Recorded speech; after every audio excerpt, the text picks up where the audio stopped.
caring about stuff. Yeah, Justin is clearly one of the most invested in that topic, and on the other side, I probably put the most time into trolling and fighting that argument over the last weekend. What else is new?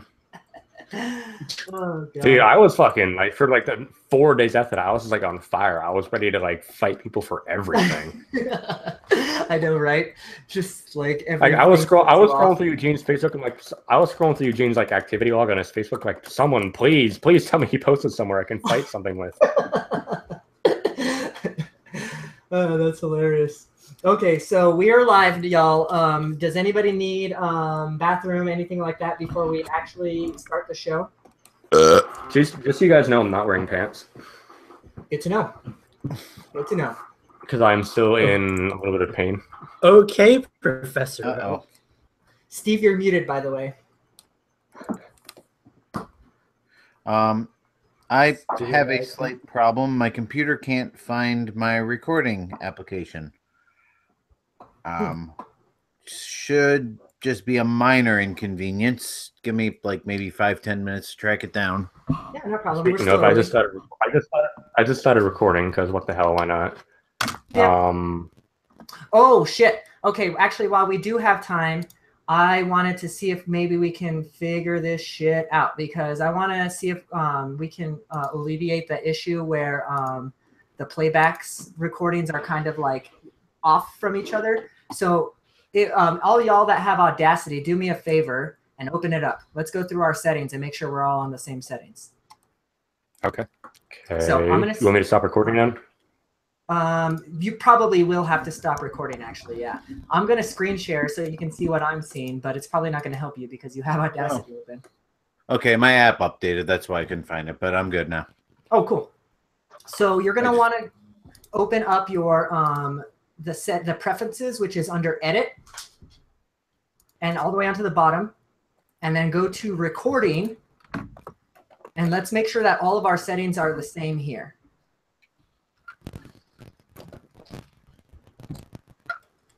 Okay. Does everybody, so you're going to want to make sure that the overdub is checked.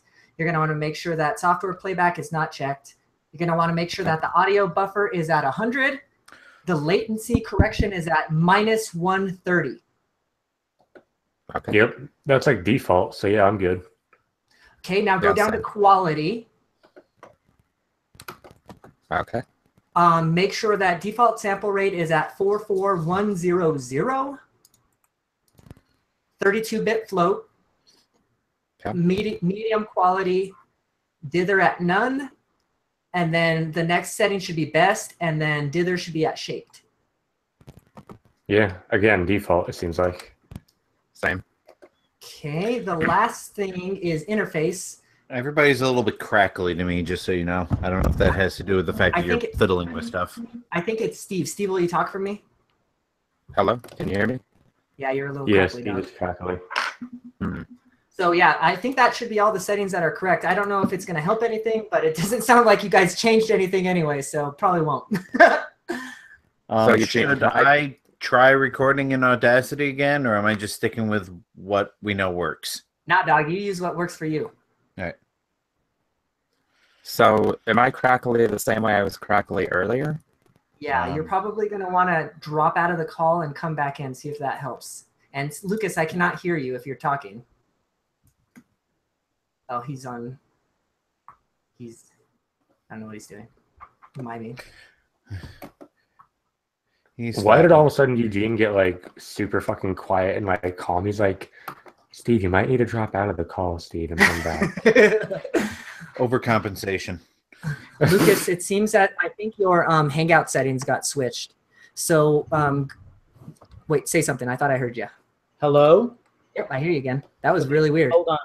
I didn't change anything in settings. Can you still hear me? Yes. Oh.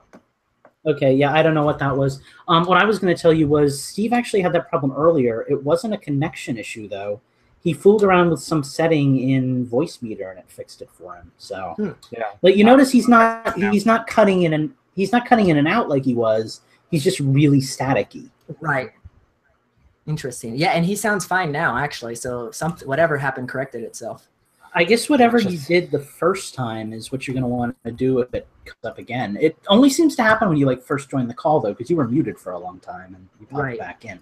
I wonder if it's after I accident or after I mute that it does it, because I was muted at that point too for a while. Well, what I'm worried about is why did I just suddenly mute for no reason? Like, Yeah, what's up with that? That's troubling.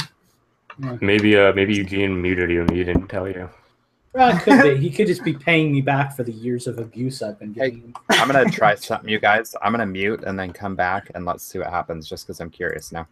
Yes, Okay. and I'm gonna open up the live chat because I forgot Look about at- our listeners. Look at all this love in the chat. There's so much love here. Am I all crackly now? Hey guys, what's up? No, Hey, you're good. You sound good. hello there. No, you chat. sound good, dude. Weird. Oh, I should turn my fan off. Eugene, can we run through my Eugene, settings real quick? Yes, hold on a I second. Let me added, turn my fan off as well. Okay. What's up, Mike?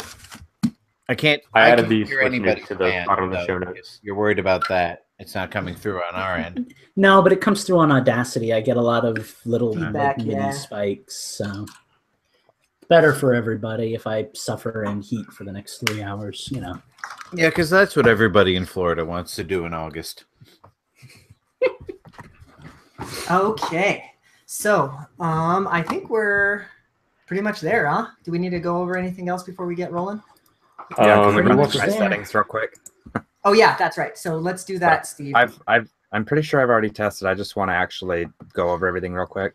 Mhm. So on the Hangout side, my voice or my microphone is voice meter output, and then my speakers are set to the VB audio cable. No, yeah, cable. Yep. Okay. And then on the Audacity side, it's voice meter output for the microphone and VB audio cable for speakers, right? No. So put the speakers at what your normal speakers are. Otherwise, it's going to pull in our speaker, like us talking into your Audacity recorder. Oh, okay. Good to know.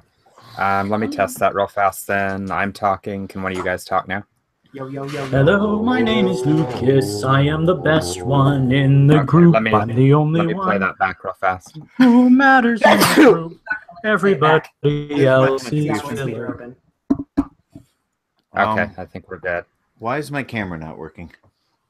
Oh god. The last thing you're going to want to check, Steve, is make sure that voice meter is the default playback device when you right-click on the speaker on the bottom right of your computer.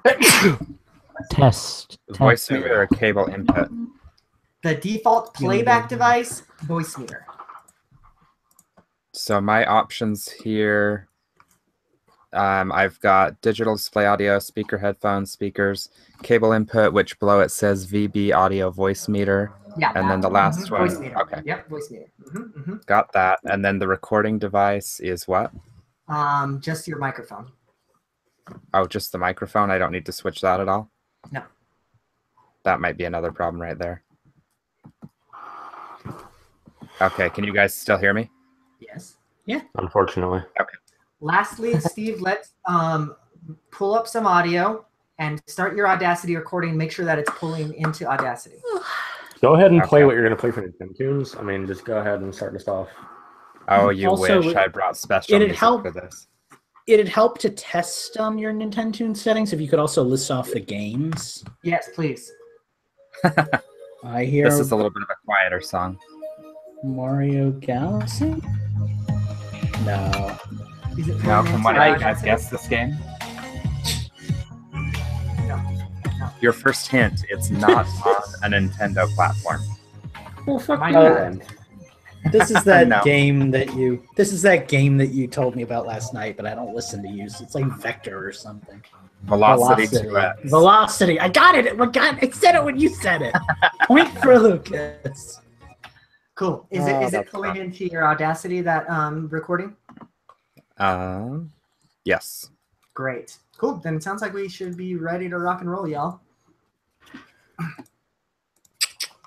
If I Do get this distracted, thing. I'm playing. If we I'm get gonna distracted, I'm playing restart my Monster Hunter. recording. If I get distracted, I'm training Pokemon. Same. I'm into I can't get distracted because all my games are out of reach. Mhm. But you're wearing a cool Power Rangers tee, so that's kind of I am. Oh wait, never mind. I have my emulators. Okay, I'm good on distractions. Unless somebody needs to ask for legal reasons, and then no, Infendo Radio does not endorse the use of emulated software for I'm trying to emulate a ColecoVision. I don't think they care. ColecoVision. They got stock in that, dude. They're like Atari 2.0. They're coming back.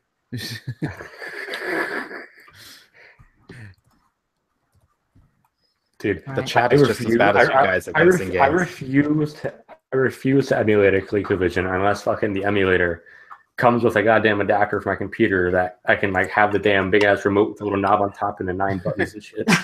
Right? Well, I'm trying to find. Well, actually, technically, I'm trying to emulate an Atom, but I don't think my multi-console emulator has an Atom emulator built into it, so it's not working. Are you using RetroArch? I'm using OpenEMU, OpenEMU. Okay, guys, we're gonna get this show kicked off since we're just kind of rambling. What do you say? I say. Wait, we're starting 15 minutes early? Yeah. Everybody in the Yes. live chat is already here, and hey, we got buddies who want to hurry us up, so let's hurry it up for our buddies. The sooner we start, the more likely I can stay till the end. That was why I said we got buddies that want to hurry this up. I was talking about you. Oh, I thought you meant chat. I'm cool with it. I mean, I'm cool with starting early. Just remember the one time that I wanted to fucking start early, and you guys are like, "No, we gotta wait for people to show up and everything." We have a Well, because it was you, but now it's Justin, so we're much more invested in making sure that this works out. I don't believe a word you just said. I was gonna say, since when do we cater to Justin? Okay, everybody, start your recording. Started 3 minutes ago. Recording. Half the time Justin goes on a recording or a tirade on group mean, only one who responds is me, and I'm just like, okay. Everybody, listen to me as I count down from 3. Hold on. This is how we be. I'm under a tree. Let's go. 1, 2 comes next. 2, 3. Why did we count up instead of down? I was confused there. Everybody's confused, Justin. What was your recording at? Mine is 10 minutes, 10 seconds-ish. 10, Lucas. 10, 10, 3, 2, 1. Mine was at about 240. Oh my God. I didn't get an exact. 240, Lucas. And 10. Why did you even say that number, Justin? You're bringing back all these bad commercials into my head. If you don't hurry up, I'm gonna forget where I am. I can start singing the Education Connection commercial song if you want. Steve, where were you at? I think there's 3 spikes at 204, but good luck. Education connection. And Mike, where were you at? 58 seconds. I'm taking my classes matched for free. online, getting a degree in my own time. Do not sing that song. Get your degree, set yourself free. All right, let's see. It's because you wanted to sing it. Right. Well, I married my dream girl. But she didn't tell me her credit was bad. So now instead of living in a pleasant suburb, I'm living in the basement at her mom and dad. That is literally the story of my marriage. This is the story of Justin's marriage. This is the story of a girl. Episode 4. Cried the river and drowned the whole world. We're here. We're doing shit. I think we're ready to record a podcast or something. Who do I got with me? We're ready for karaoke is what we're ready for. You got Justin, apparently. That's a thing. Hi, this is the first I've smiled all day, so hopefully this will continue. Well, that's fucking great. We need more smiley Justins in our lives. Who else I got? Mr. Steve, how many tacos you eating today? Way too many. I love me some tacos. Everybody likes to start their day off eating a taco. Am I right? Lucas, At how 8 are you o'clock today? this morning. I like that you went to like the most pure and innocent member of the group to avoid that from getting too inappropriate. I'm good.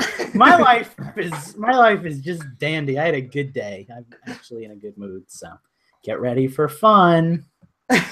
Nice.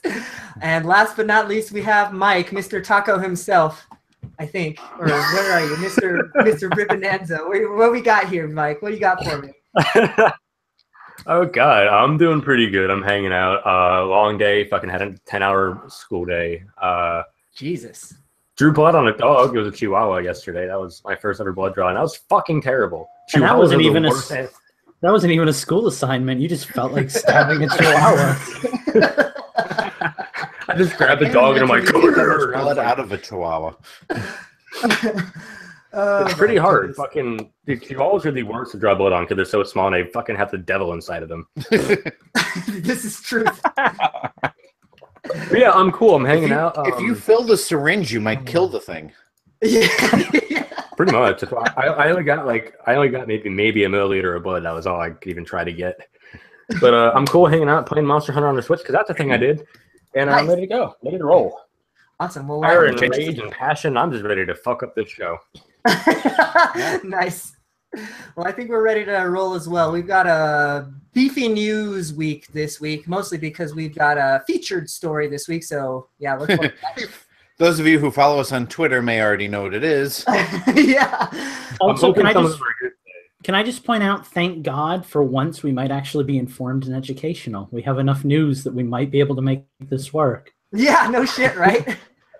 Well, cut my mic. Shit. All right, Steve, why don't you take us away with our first news topic? All right, so surprise, surprise, hitting the indie games. Uh-oh, Dragon's here. Hold on. Yeah, you're getting dragony real quick, so let's figure that out first. I have no idea what's going on. And all I can think of right now is that fucking parody Lucas made of like me as a dragon and everything. The Dragon Slayer. How about now? Yeah, you're better. Much better. Weird. So just keep doing whatever you're doing, dude. You got it. So today we had a indie video come out from Nintendo. What an indie. 23 minutes long, and they crammed as much as they could into that thing. Yeah, no kidding. Right? They started out I can tell you all about 20. What? Anybody catch that? All right, moving on. Icon. So they started out with Super Meat Boy Forever. They said that one is coming out in 2018. Nugget, their kid, has been kidnapped by Dr. Fetus. That's all you need to know. Quality. Other than that, it is more Super Meat Boy. The levels will adapt. In other words, they get harder every time you beat them. And there's going to be among other things. Yeah, there's going to be a ranking system, new controls, and Justin is in prime form tonight. You just got to catch me when I'm depressed, and my sense of humor will be like that. Shit. So, has anybody heard if they're doing the original Meat Boy on Switch, or is it just this one? I didn't hear anything about it, but I'm probably the least informed, so.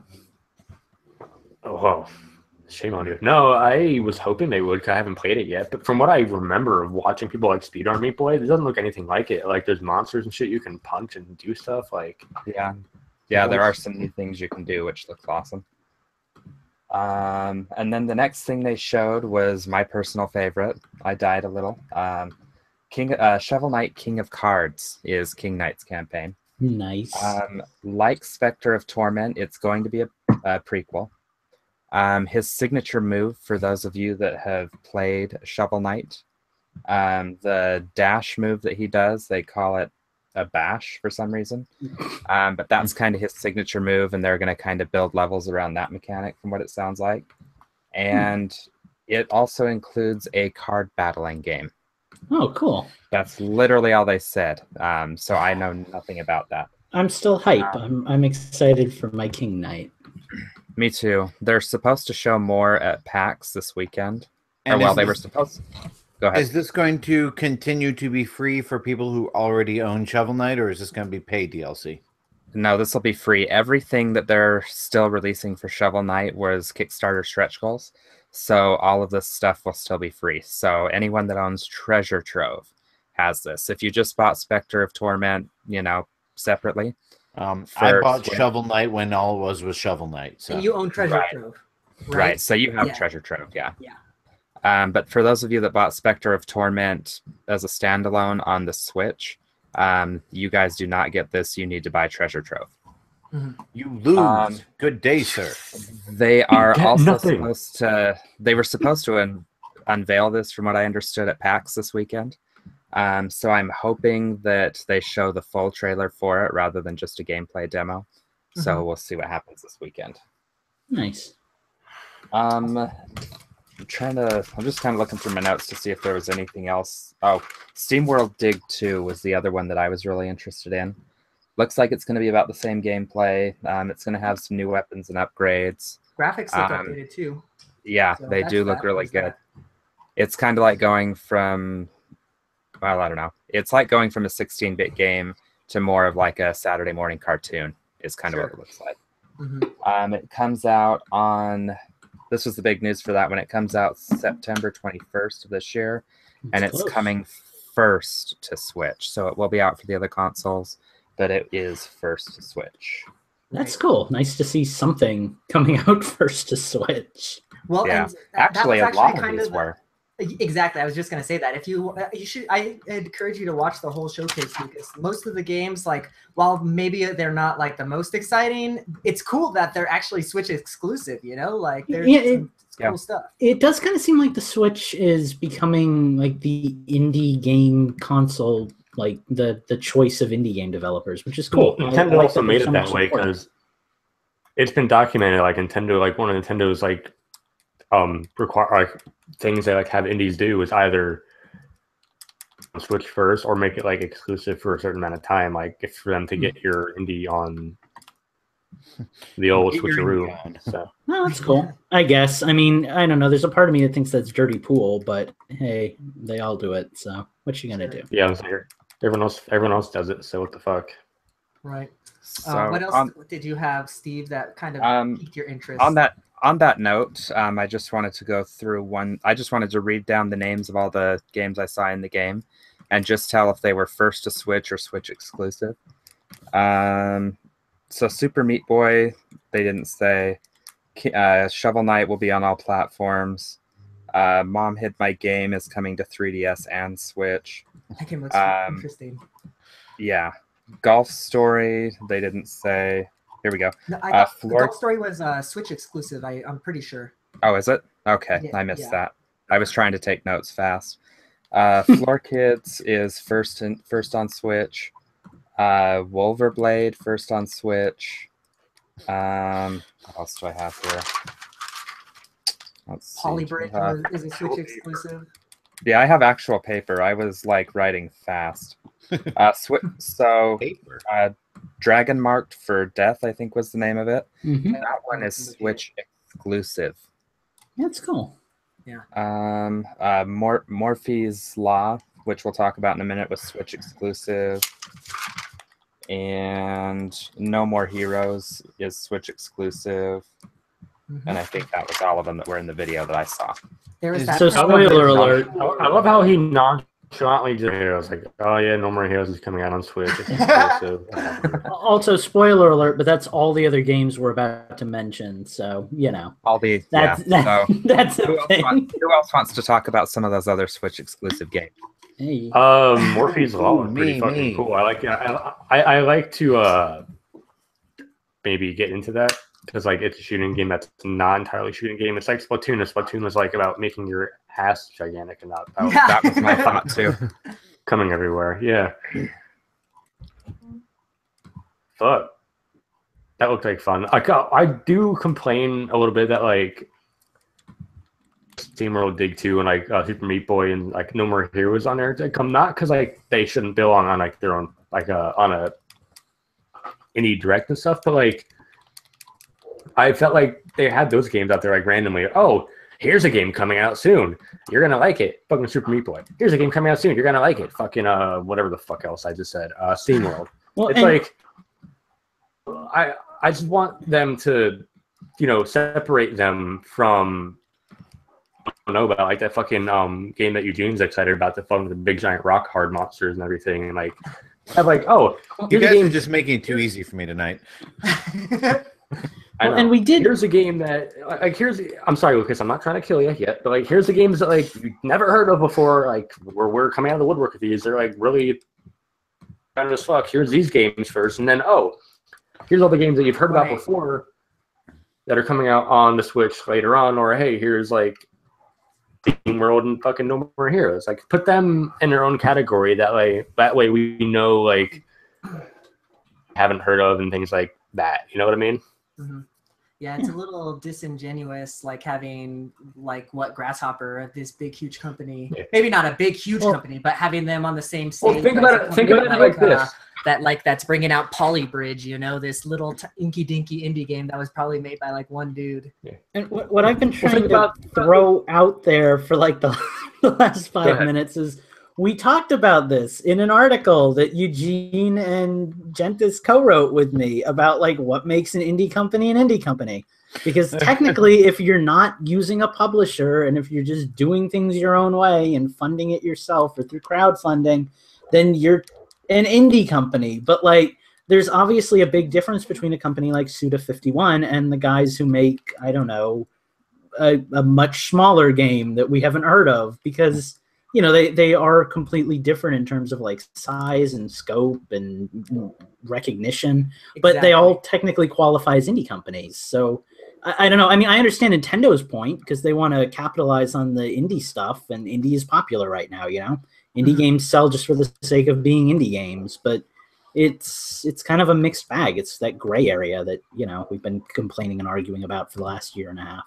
Right. Plus, like, imagine being the game that came after Super Meat Boy or whatever else that was like a big name game that we all know about. Like imagine like you're on Twitter, right? And like you're watching people recap like, oh, the games are coming out, because like maybe you're like me, you couldn't watch it direct live and stuff, and all of a sudden you're watching people recap it, tweets and shit. Like, oh, Meat Boy's coming out, like totally disregarding the game that came out afterwards. Like, oh yeah, this game too, cool, whatever. I'll tell you though, I think that some of the indie games that I got the most excited for, and I'm hoping other people are getting the most excited for, are some of the ones that look really cool that aren't like, you know, the big titles. Like, yeah, No More Heroes is going to be exciting, but what's the name of that one, Eugene, that we both like gushed over as soon as we saw it? Mulanka. And like that, like no idea who made that, I didn't like that what it is, but like it's so cool looking, and like that stole the show for me. Like that's my number one most anticipated game from this conference. So like it's made by this little company called Linezo that nobody's ever heard of, you know, so that's really cool to me. I don't know, it excites me that, like, you know, as much as it really isn't fair for like the little guys to have to compete with the big fish in this way. Like, I think that the gaming public, at least the Nintendo gaming public, is educated enough to know that, like, you know, they're different and they should all be revered. Sure, exactly. So that's what I got. Before we move on from this indie discussion, I just kind of wanted to highlight, at least for me, I'm feel free to jump in with your guys' thoughts, but the games that really stood out to me, and Mulanka was definitely one of them. And so to kind of talk a little bit about it, it looked kind of like a Zelda-alike type of game, right? Where you're on an isometric 3D plane type of deal. Yeah. And you can, but the kicker is, the gimmick, I guess, is that you can like transform into different animals and such. So that was really interesting to me. And on top of that, the art design looked fantastic. So I'm really excited for that one for sure. The other one that stood out to me, and it was kind of a smaller title, but that Golf Story game, man, that looked really cool. Like I'm looking for like a little pick up and play type of RPG game all the time, you know, and when you can add like a little gimmicky type of golf element in there, and it had like even like ultimate frisbee and stuff like that, like, yeah, sign me up, I'm all in. Yeah. So, anything that you guys saw that kind of stood out that we might not have talked about yet? There was one more that looked interesting to me. I know it was made by Inti Creates, and I can't remember what other games they've done. Oh, that one that Dragon. Yeah. Which one? The Dragon one. Well, yeah, the game was the Dragon Marked for Death, but what else has Inti Creates done? Does anybody else remember? Didn't they do Mega Man? Gunvolt? Yeah. Yeah, Gunvolt is Gunvolt, that's right. And Mighty Number 9, and that's right. So they have a new game called Dragon Marked for Death coming out. It's a side-scrolling action game. The reason this one caught my ear is because it's got local and online co-op.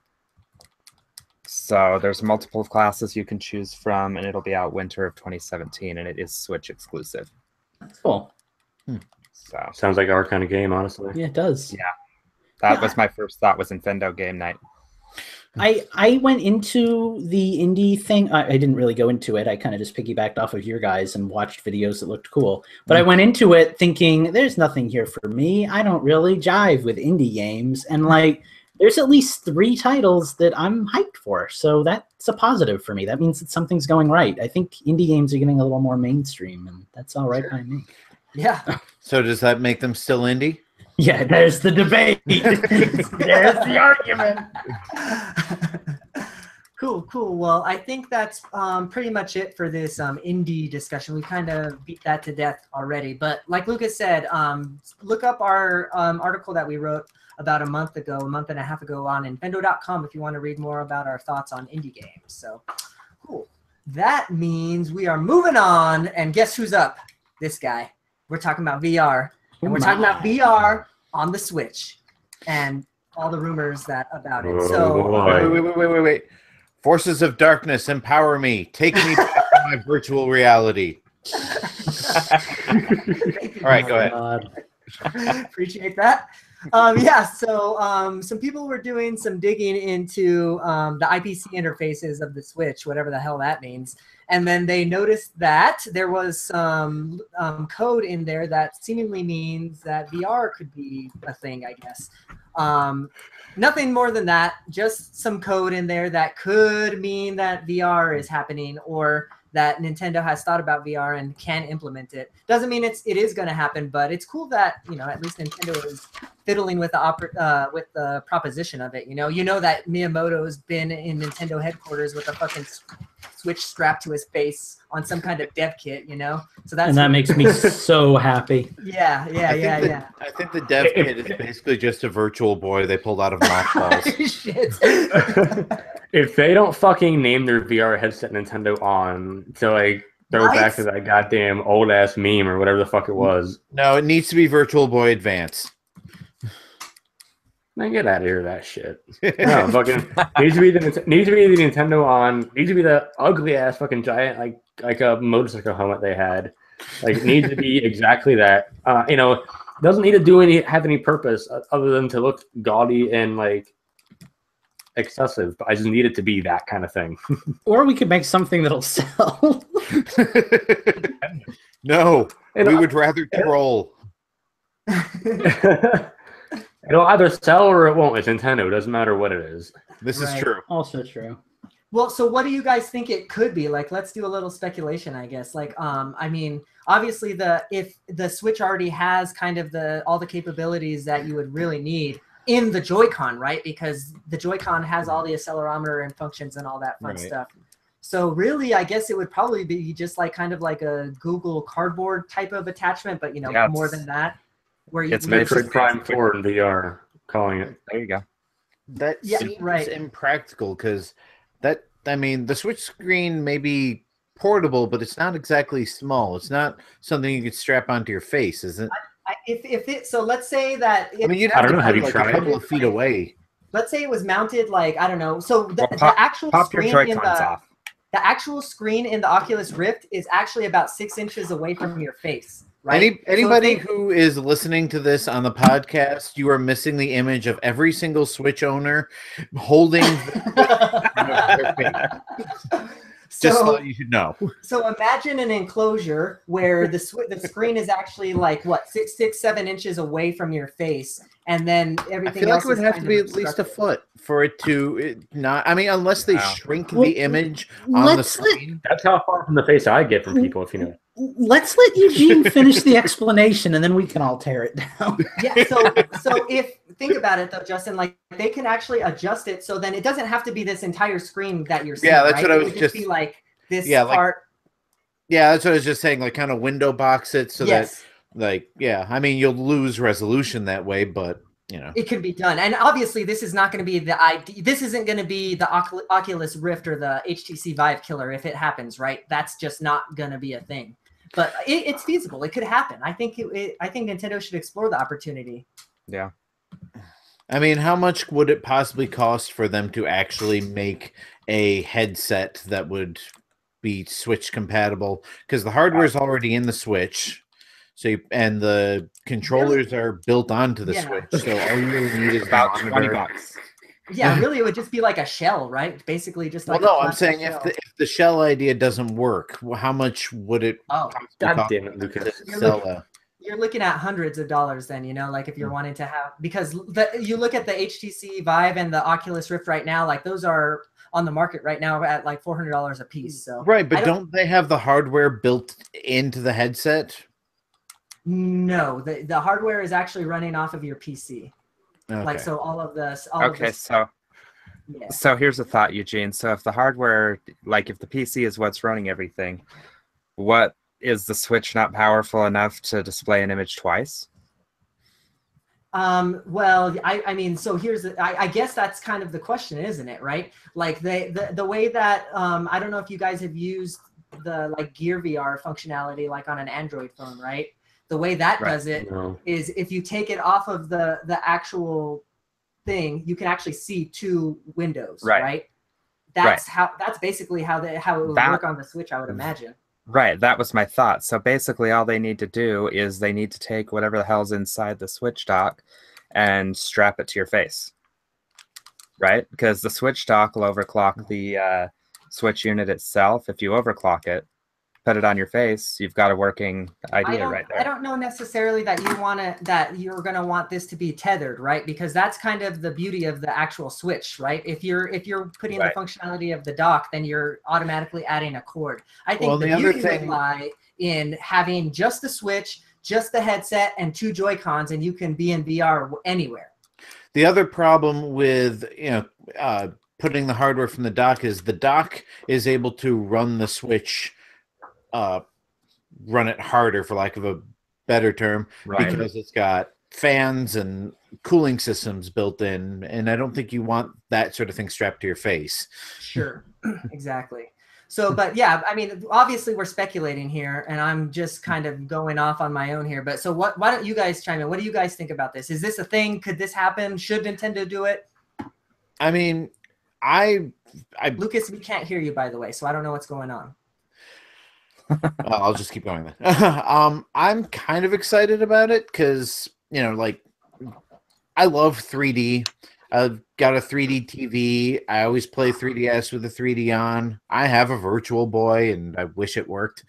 So, like, the idea of having a VR system that I actually want to own with games that I actually want to play is exciting for me. I just hope that if it is a real thing, it isn't cost prohibitive because...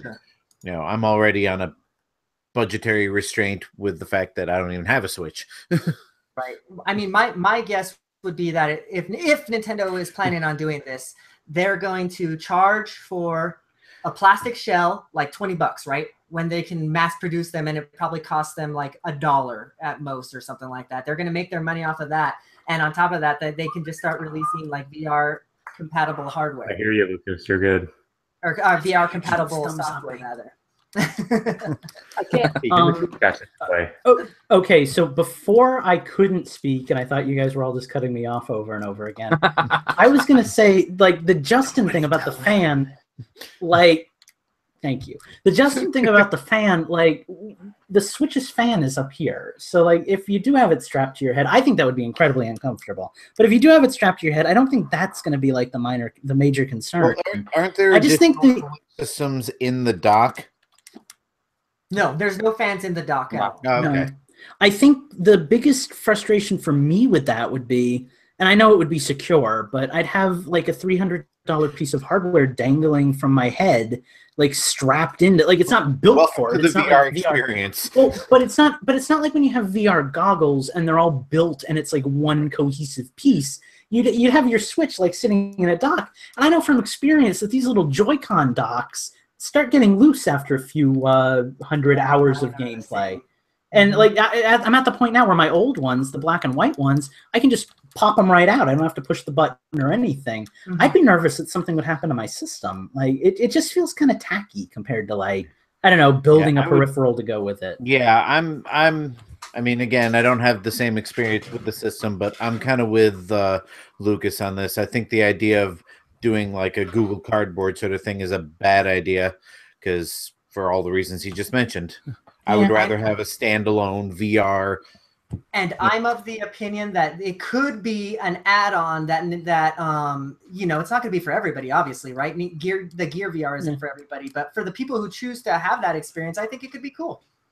Yeah, I mean, I understand that. I just think if I was going to go VR, I'd rather go like full VR. I'd rather just get like a expensive peripheral than, you know, get a like $40 Wii-esque like, you know, Mario Kart steering wheel that I plug onto my head, and, you know, like, I don't know. I want the full package. I don't just want to feel like I'm playing VR. Like, I want the, you know, the craziness, but I don't know. I've also never really done VR, so I totally feel you there. Like that, my first experience with VR was actually that way, right? It wasn't the full VR experience. I actually played on a Samsung device that had Gear VR installed, and it was really cool. Like, don't get me wrong, it was really neat. But when you actually get the full experience, like when you get into like a PlayStation VR or like the Oculus Rift Live, that's the real deal, and that's not what the Switch VR would be for sure. Can I throw out one last thought?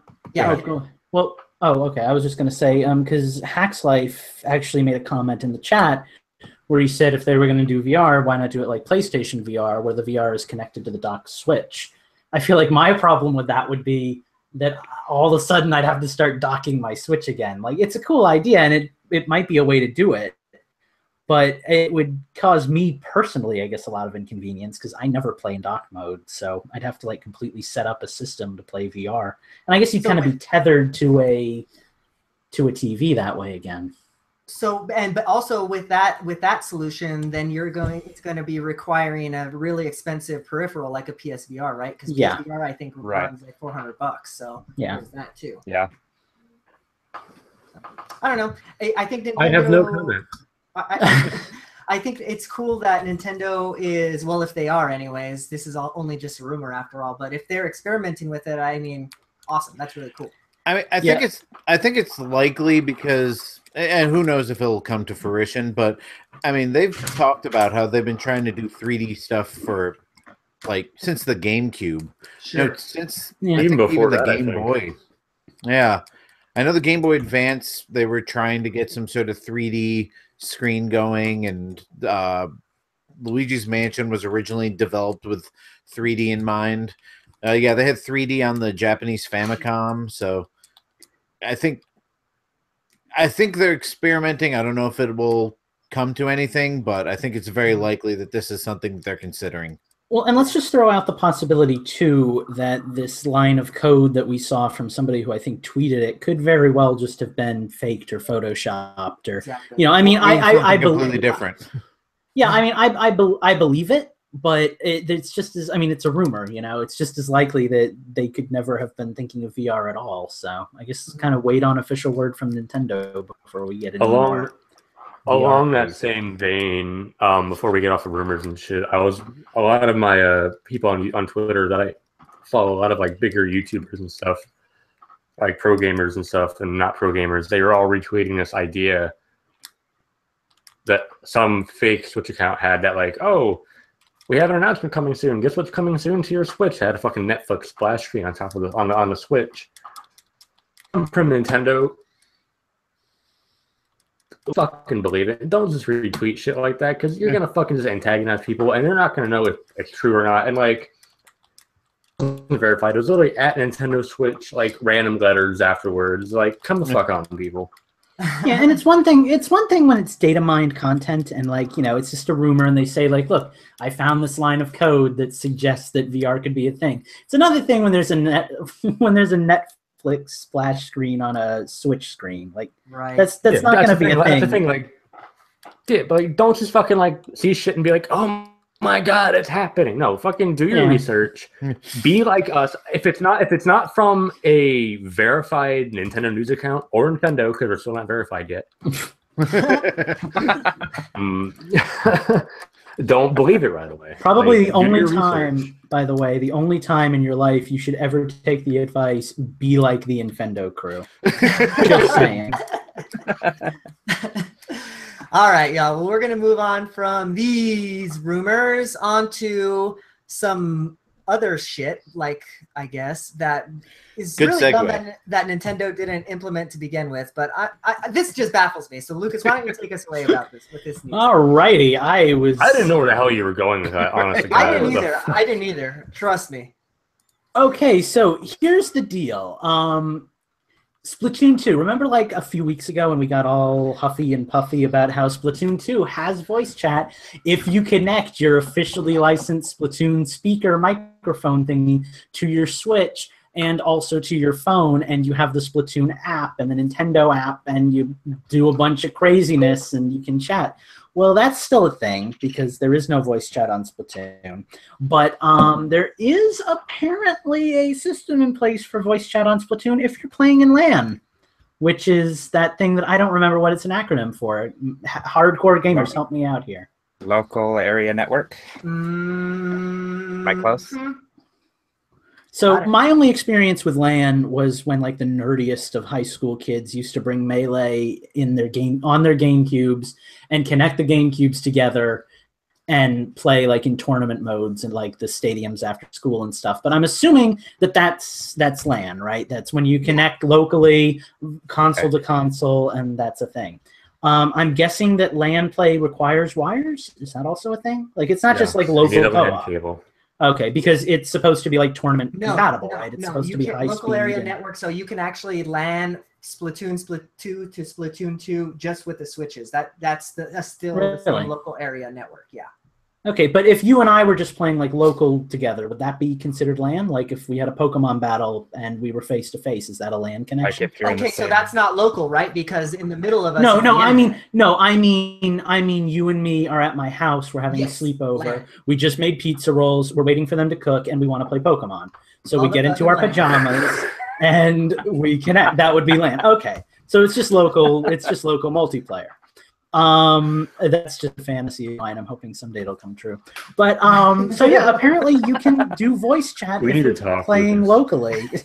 The thing that bugs me about that is that if you're playing locally, and I know I'm going to get disagreements on this from people because there are instances where it's justified, but like if you're playing locally, do you really need the voice chat? Like, I mean, I get it. If you're in like a tournament and you want to be like, hey guy, ink the base, and like, you know, your teammate inks the base and the enemy can't hear you, that's cool.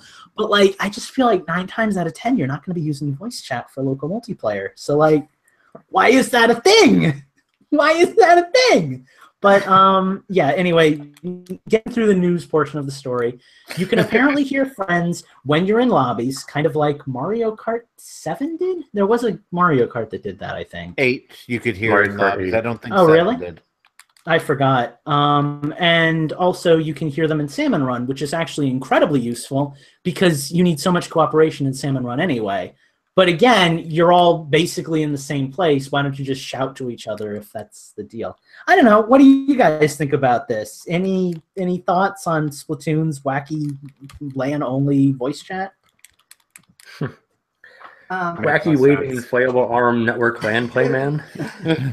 I think this is super dumb that it's not just available to do. Like, why can't we just do that, plug in our headphones and do that when we're playing Salmon Run, like over the internet? Like, why do we have to use this whole third-party app and all this stuff? It just doesn't make any sense. Well, and one more thing, because I'm reading through the comments here and I'm being educated about like LAN use because people know this stuff. and one comment says that again, LAN is good for tournaments, which is I think what Mike told me when we first had this discussion, because they want teams to be able to talk to each other over the screaming crowd. And I get that, but according to this article at least, you can only hear your friends in the lobby and in Salmon Run anyway. So it even kind of nullifies the point of having the voice chat for like those crucial moments where you're in a tournament and you're trying to communicate with each other about what you have to do in real time for that 3-minute match, you know? Yeah, it just seems so backwards. I don't really understand it, but you know, Nintendo gonna do what they gonna do, you know? Like maybe they'll make an update where they'll allow this to happen over the internet, but you're right, Lucas, this doesn't seem to serve really any purpose for anybody, you know? Like, it's an odd choice. It's odd to not include voice chat for everyone, and if you do include voice chat for local, it's odd to only include it in lobbies, and I don't know, it just seems odd. It's all very confusing. Yeah, for real. So yeah, I mean, like, I don't get why Nintendo fucking does this shit, but like, I like that they're taking the initiative to get pro gaming to be a serious thing. I like the fact that they're hyping up Smash Brothers and stuff whenever they have a tournament. I like how they're hyping up Mario Kart and Splatoon and ARMS and Twitter. But like, fucking, this isn't the best way to go about doing it, because being something semi-quasi good for the but you're really like just nothing of value to anybody else. And the fact that you don't even mention this anywhere, the fact that we had to fucking go through the damn code or whatever, how the fuck people found it, I don't know how they found it. The fact that people can have to find on their own, oh, hey, I can talk to you on my headphone while we're playing in LAN mode. Like, what the fuck is you doing? It's weird. Well, all I can think of right now is that meme of like the one guy is like, oh no, baby, what are you doing? Well, I can see the chat kind of questioning in real time, like why it took them so long to figure out that this is a feature.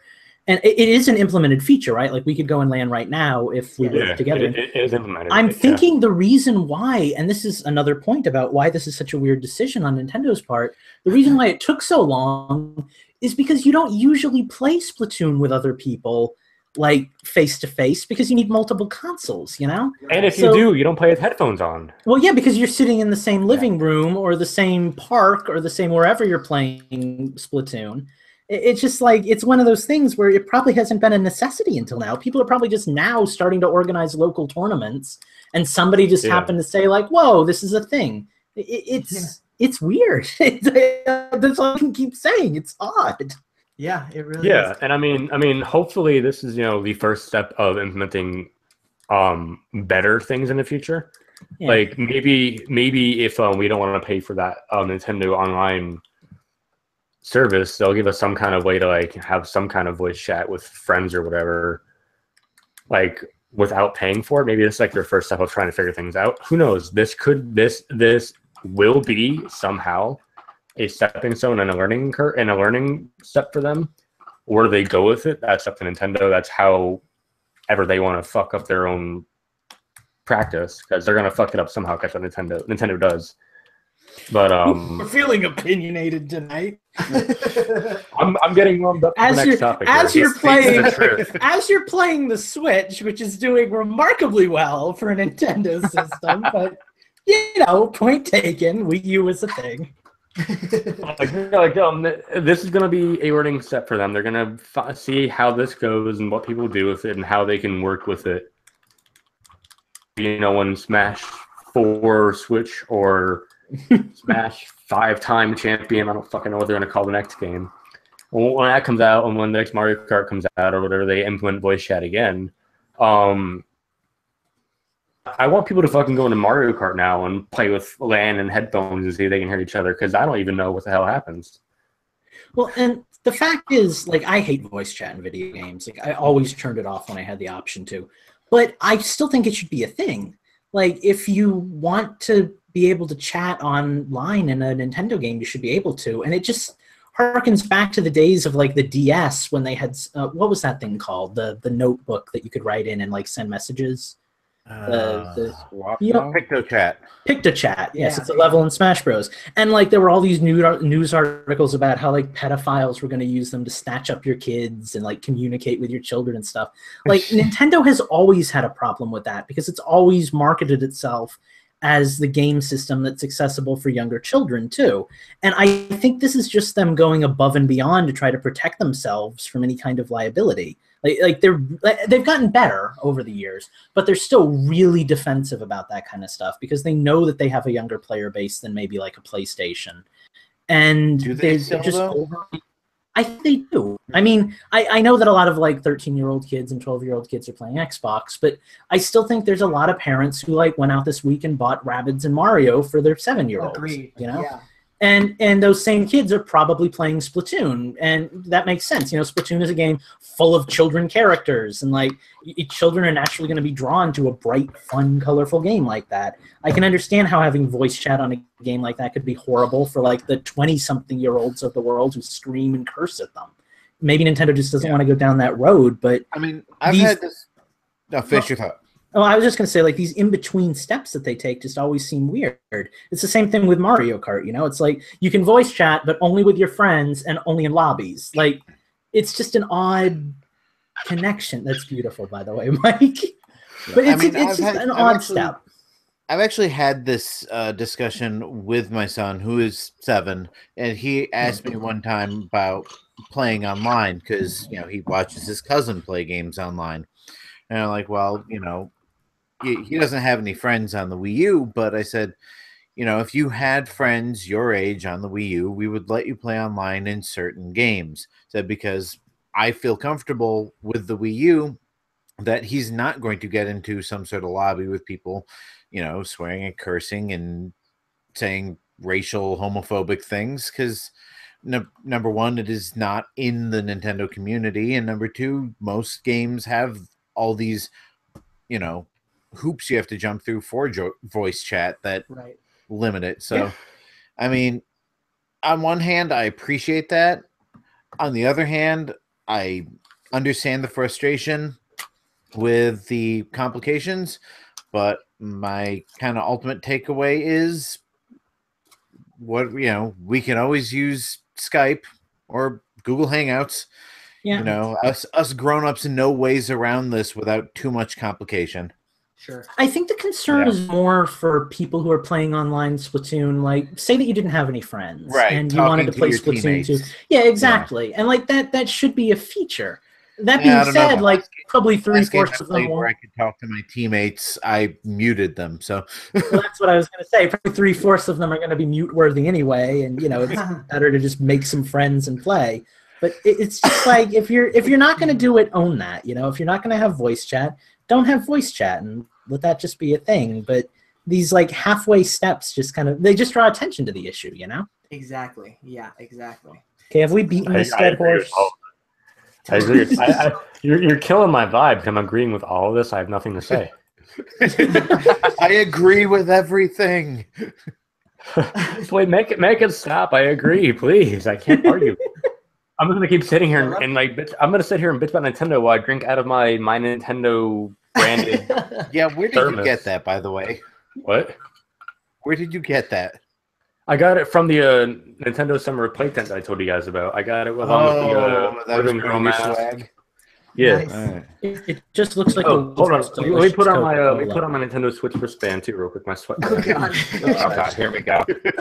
All right. Sweaty playing so you arms. can get angry again. I think. Huh? They have gamer gloves for Steve. So you You're getting kind of dragging me again, Steve. Okay. I think it's because I'm in the Nintendo settings. Justin, what did you say? I didn't hear you. I said, did they give you an official gamer glove for Mario Party so you don't get blisters? Oh, they fucking shit. I'm sure they still have those too. No, I remember calling them, I don't know when, long after Mario Party wasn't a thing anymore, and saying, hey, do you have any more of those? Because I just started playing this game again and I'm getting blisters. The rep probably didn't know what the fuck you were talking about. I can't remember, honestly. Anyway. How about now, guys? Yeah, you sound good, dude. Okay. So, Mike, you ready to get angry again? Oh, God. Oh, that's a secret, Eugene. That's a secret, Eugene. Well, I am always moderately upset about something. No. Why don't you take us into our next news topic? So, something is dying, and it's not my desire to live, although it's getting close. But it's Miiverse. Dark. Miiverse. We all knew at some point Miiverse was gonna die. They kind of like hinted to it months ago by excluding it from some kind of mention or whatever. But they formally announced it yesterday. While we're recording this Tuesday of this week, not fucking Sunday if you're a Monday listener, because you're a non-live listening peasant. JK, love you. That we still desperately need to listen to us every week. We love you. I say that jokingly because Minus isn't here this week, so clearly, that's not all bad people. There's good people on both sides. Yeah. But anyway. Oh God, shit. Knew it was going there. I'm trying to rile up Eugene though too to get him to get the anger flowing. But anyway, they announced it yesterday that Miiverse is going to be shutting down on November 7th at 10 p.m. Pacific time, which is 10 p.m. Infendo proper time, not Mike, you son of a bitch. Now that I've thoroughly pissed off everybody on our team, it'll be shut down and you'll no longer be able to access it. And any game that has Miiverse functionality will lose it. We'll be getting patches to let them continue using sharing features like Mario Maker. You'll still be able to send out levels without having to use Miiverse. Downside to that, Mario Kart 8 and Smash Brothers will no longer have their video uploading thing because they have to go through Miiverse when they go to YouTube, which is bullshit, but that's how they want to do it. They did say, however, that you can if you want to, you can file out a form and you can download after Miiverse shuts down all of your posts, all of your drawings, all of your screenshots that you have in your screenshot album, which is nice. Here's the caveat to that, which affects me about let's see, 3/4 of the way, about 5 times over. You need to be able to download your things. You need to have your Nintendo Network ID connected to a My Nintendo account, which is cool. Everyone has that. I have 2. I have one from a main account, and I made a child account for my Mike_4th_poet account. So that way, I can get deals and shit because my 3DS is on that account and everything. That account can't download anything because I cannot connect my Nintendo ID account because the ages are different. Because to have a child account, you have to be under 18. I'm 24 3/4, so that's not going to line up, obviously. And because the 2 ages do not match, they don't let you sync the accounts together, which means I cannot go on to Miiverse and download all my account number 4 posts, which are quite a few of. So I have to manually go through and screen cap and download pictures on my own. Mike is a Poet 1 and 2 and 5. That's 5, 1, 2, 5. There we go. These fingers. They can't function at all because they have been permanently banned, and you can't. And I was trying to get them to even connect to a My Nintendo account. They don't even let you do that because the account's banned. It says page cannot be found, an error occurred. This does not exist. They give you the whole work without telling you, hey, fuckhead, your account's banned. You can't do it. So I have about 4 years of content, good hand-drawn pictures, posts, screenshots, that I can't get back. That sucks. But that's just me. That's my personal problem. That doesn't affect half the people here. It is now dawning on me, I'm now almost 25 instead of fucking 18. That, hey, Mike, all that trolling wasn't the best idea. You might want to be a good boy now and then not get yourself fucking banned. You knew where we were going with that, right? I agree. It sucks, and you should be able to get back that history if you care about it. I don't care about it, so I don't mind it. And my Miiverse posting was embarrassing. So I'm okay. I don't need that part of my life back. Just like how I never want to go through Facebook timelines or anything like that. The past is the past, and I'm constantly cringing at last year. But God, just look at my Mitomo. That's a nightmare. But anyway, you did get yourself banned for trolling. I understand. Okay. Two times from me. The other time I got spammed by a bunch of teenagers and their fucking friends. I remember that. I remember that. Do we want this story? You did piss them off, though. But okay.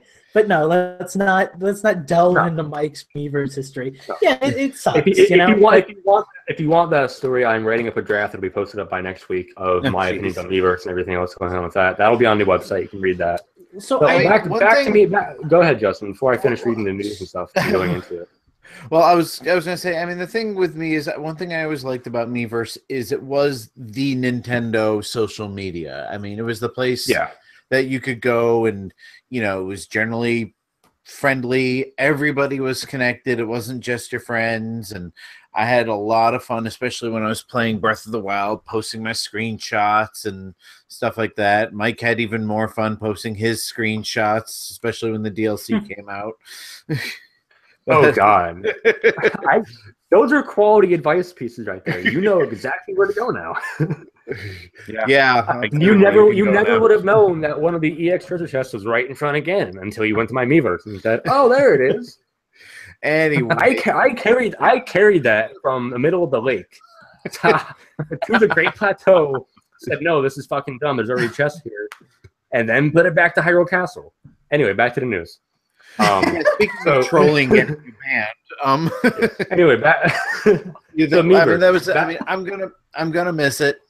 I mean, pretty much, you know, it's not like anything I logged into every day, but, you know, if something fun or funny happened to me, it was fun sharing it with the rest of the Nintendo community. Yeah. And I hope that they have something to replace it for the Switch, especially since there is a sharing function. But I'm afraid they're just going to, you know, lean on Facebook and Twitter and Tumblr because I want to not let Luca speak, just so I want to finish reading the news, so I can get through all this stuff without hitting all the personal points. I want to actually get through stuff so people can actually listen to substance and not us going rabble, rabble, rabble. Admittedly, most of that'll be me. But after the service ends for Miiverse, you will no longer be able to access Miiverse from the Wii U console, Nintendo 3DS family of systems, or from an internet browser on PCs or smart devices. Which means, you know, the icons will still be there, but you just won't be able to click on them and do stuff. Oh, I won't be getting my 30 coins a week either. Oh, it sucks. I forgot about that. Fuck. All Miiverse services will become unavailable, such as viewing or making posts and messaging with friends. However, for a limited time, you'll be able to make requests to download. Yeah, I just said that. For Wii U and 3DS games that support in-game Miiverse functionality, these features and services will no longer be accessible.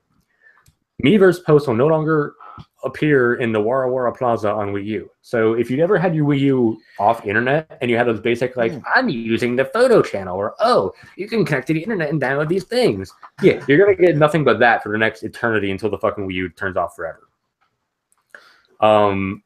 They should at least, for that, I feel like they should at least like engrave the last Miiverse post you made on a community and just make you or your friends stay in your plaza, and that's the last thing you're ever gonna see.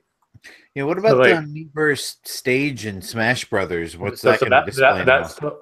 That level is still going to be there, but there will be no more posts. It'll be just empty and dead and cold and lonely, like my bedroom. Oh, so your favorite type of Smash Brothers levels? Are we sure about that, or will they just recycle old content and like? Oh, it's going to be. They've said like there will be no more posts or anything on there. Nothing about it at all. Here's how to download. There's a whole process on how to download your posts. I'm not going to get into that. I do want to talk about some of the games that are being affected, like Mario Brothers Tipping Stars. Like that whole half that game pretty much is going to be losing functionality. I've already said the Mario Maker will lose Miiverse, but you will have a patch coming out that'll allow you to still send posts and stuff out and share levels. Smash Brothers, you can no longer make tournaments, do things like that, share stages, share replays. That's all going away. Same thing with Mario Kart 8. No more tournaments. No more replays, which is fucking dumb. Especially because they can't do that on the Switch yet. No anything online sharing related. Devil's Third, I think it was. That came out a lot of Miiverse stuff. You can't do any of that anymore. So did they say like what's going to happen to the games that have like the Miiverse stuff like built in, like New Super Mario Brothers, where like it shows like the Miiverse post like when you died? And stuff? Those are gonna just no longer appear. Yeah. Things like that is going to totally shut down. You just made me remember something. There was a game, I forget what game it was, like Affordable Space Adventures, I think it was, had like a Miiverse post like in the ending of the game or whatever, right? Not to spoil it. They're trying to work on a patch to make it so that you can still do that without having Miiverse on it. But yeah, what else is happening? What other games are being affected? I'm trying to look it up, but it's not fucking Google's not helping me here. Oh yeah, Wind Waker. No more bottles. No more Tingle bottles. Oh, that's a huge loss. What this kind of looks like to me is Nintendo having banked on their social media app when they had the Wii U and not really planning for the future and how it was going to affect the games, to come. Because, I'll be honest, could care less that we're losing Miiverse. I never got anything good out of those Miiverse posts. Mario Maker with Miiverse, You got me. like a nightmare. I did get Mike. I did meet Mike through Miiverse. But, like I said, I didn't get anything good through Miiverse. And, but seriously, you go to play a game, and you're playing Mario Maker, and you turn on Miiverse because you're thinking, oh, maybe I'll be able to get some help through this level. And it's all crude drawings and people laughing at you for dying. And that was Miiverse toward the end. At least that was my experience with Miiverse. And I just don't think that it's really a necessity. The thing that surprises me is that most of the games that are losing functionality are Nintendo games, like first-party Nintendo games, because they were the ones that put so much into it and really tried to push that Miiverse, functionality. But they didn't have a backup plan. So, like you were saying, maybe not everybody cared about the messages in the bottle in Wind Waker, but it is going to be something that takes an element away from that game, now and forever. And now it's an incomplete game. So if that was a feature that you enjoyed, suddenly you don't have that anymore. You would think Nintendo would have had a backup plan for that. You would think they would come up with a system to work around. Nintendo posted a list of games that are going to be affected. Noticeable games are the Animal Crossing Plaza that came out. I thought they got discontinued anyway. Bayonetta 1 and 2, the stickers you can find, those are going to be worthless now. Same thing with the stickers in Mario U and everything.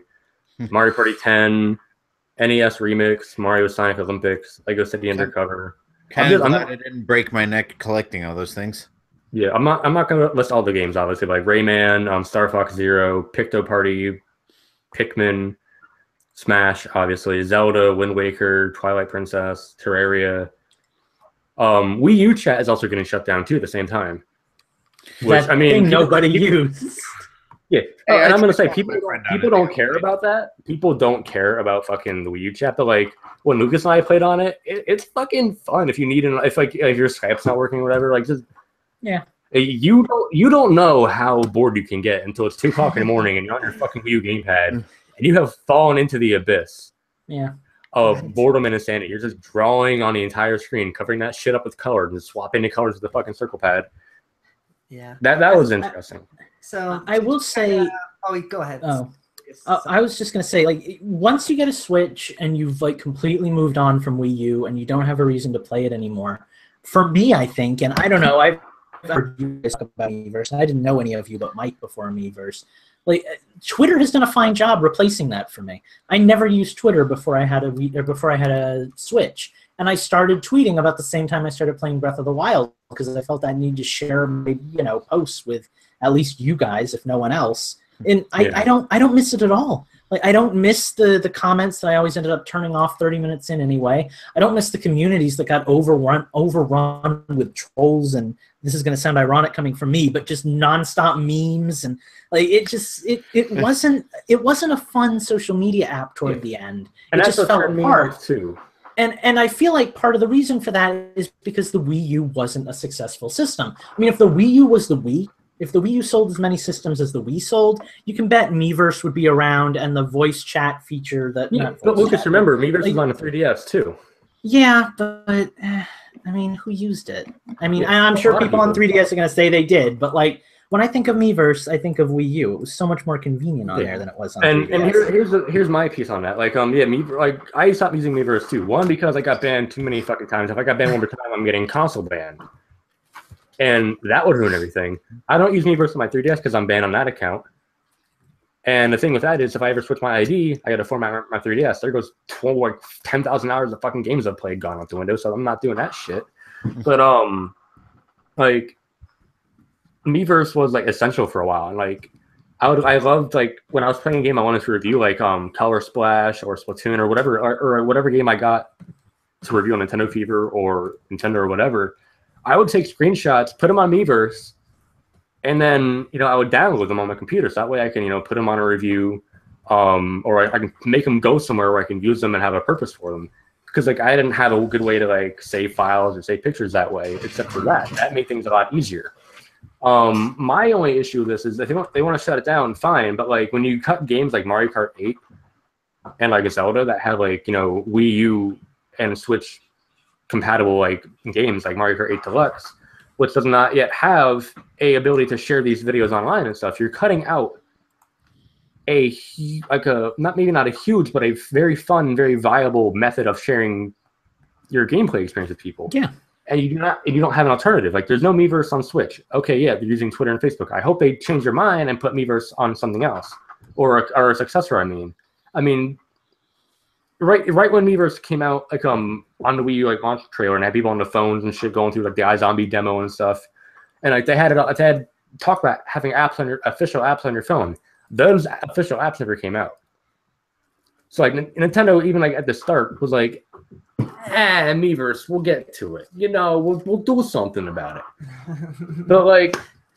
But I just hope that Nintendo, if you're gonna shut this down and all these games get cut out, you allow people to either find a way to patch out some more support, or you give us more support, or you just you give us a Switch alternative, because I don't need Facebook on my Switch. I don't need Twitter.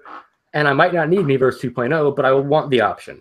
Yeah. I don't need Netflix. I don't need Hulu. I don't need Amazon. I don't need Pornhub. I just need Miiverse 2.0. To have it there. And I'm kind of in the opposite boat. Like, I don't want to see Nintendo expend any more effort trying to make a social media app that's like exclusively for Nintendo users. I'd kind of rather they just embrace the whole, share to your current social media and make that a thing. Okay, well then, I would rather that they focus more on being able to share gameplay, like we've talked about. Maybe start a streaming service where you can actually stream video of your gameplay. Like big things like that allow you to make your Nintendo gaming more recognizable to the outside world. That would be enjoyable for me. I'd love to get replays back on Mario Kart 8. I just don't know if any of that has to go through like another Miiverse. I think I'd rather just do all that on my Twitter, to be honest. Yeah, and since we're going a little long, to kind of close off the topic here, I never was under the impression that we would be able to kind of save our Miiverse posts anyways to begin with, right? So I kind of thought Wii U's gone, so there goes all my Miiverse stuff. So Nintendo even given the option to re-download that kind of stuff, I think is really awesome of them. That's kind of above and beyond in my point of view. So I don't know. Maybe I just don't care about Miiverse as much as the rest of you guys, but that's just kind of my 2 cents. So, anyways, we have one last news topic, a big one, guys. So brace yourselves. Justin, why don't you take us away with this one? All right. Well, basically, the Switch is selling really well. A lot better than anyone expected. Nintendo is hoping to ship 10 million units by the end of the fiscal year, which is March of next year. And there's rumors that it might be ramped up to 16 as as well. Yeah. I was at 18. Or 18. Yeah, you're right. Yeah, I was just about to say, they're trying to and Nintendo's had problems, of course. There was the Joy-Con thing that they had to fix, and I guess they're in bidding wars over screen technology and flash memory and batteries and stuff like that. That's making it difficult for them to meet the production needs. But they are, they've got their feelers out. They're talking to manufacturers and distributors and trying to keep a steady flow of systems, because this is like Wii 2. Professor Justin, I have a question. That's why I've had my hand up for the last 5 minutes. Sorry, I'm reading the show notes, so I couldn't see you. First, can you put Eugene in detention because he's mocking me and I don't like it? Second, and I mean this without any disrespect. I know I tease you guys about it all the time. You guys are older than I am. I wasn't privy to how the Wii was selling month by month. I came into like the Nintendo sales thing toward the end when the Wii had sold like 100 million units or whatever.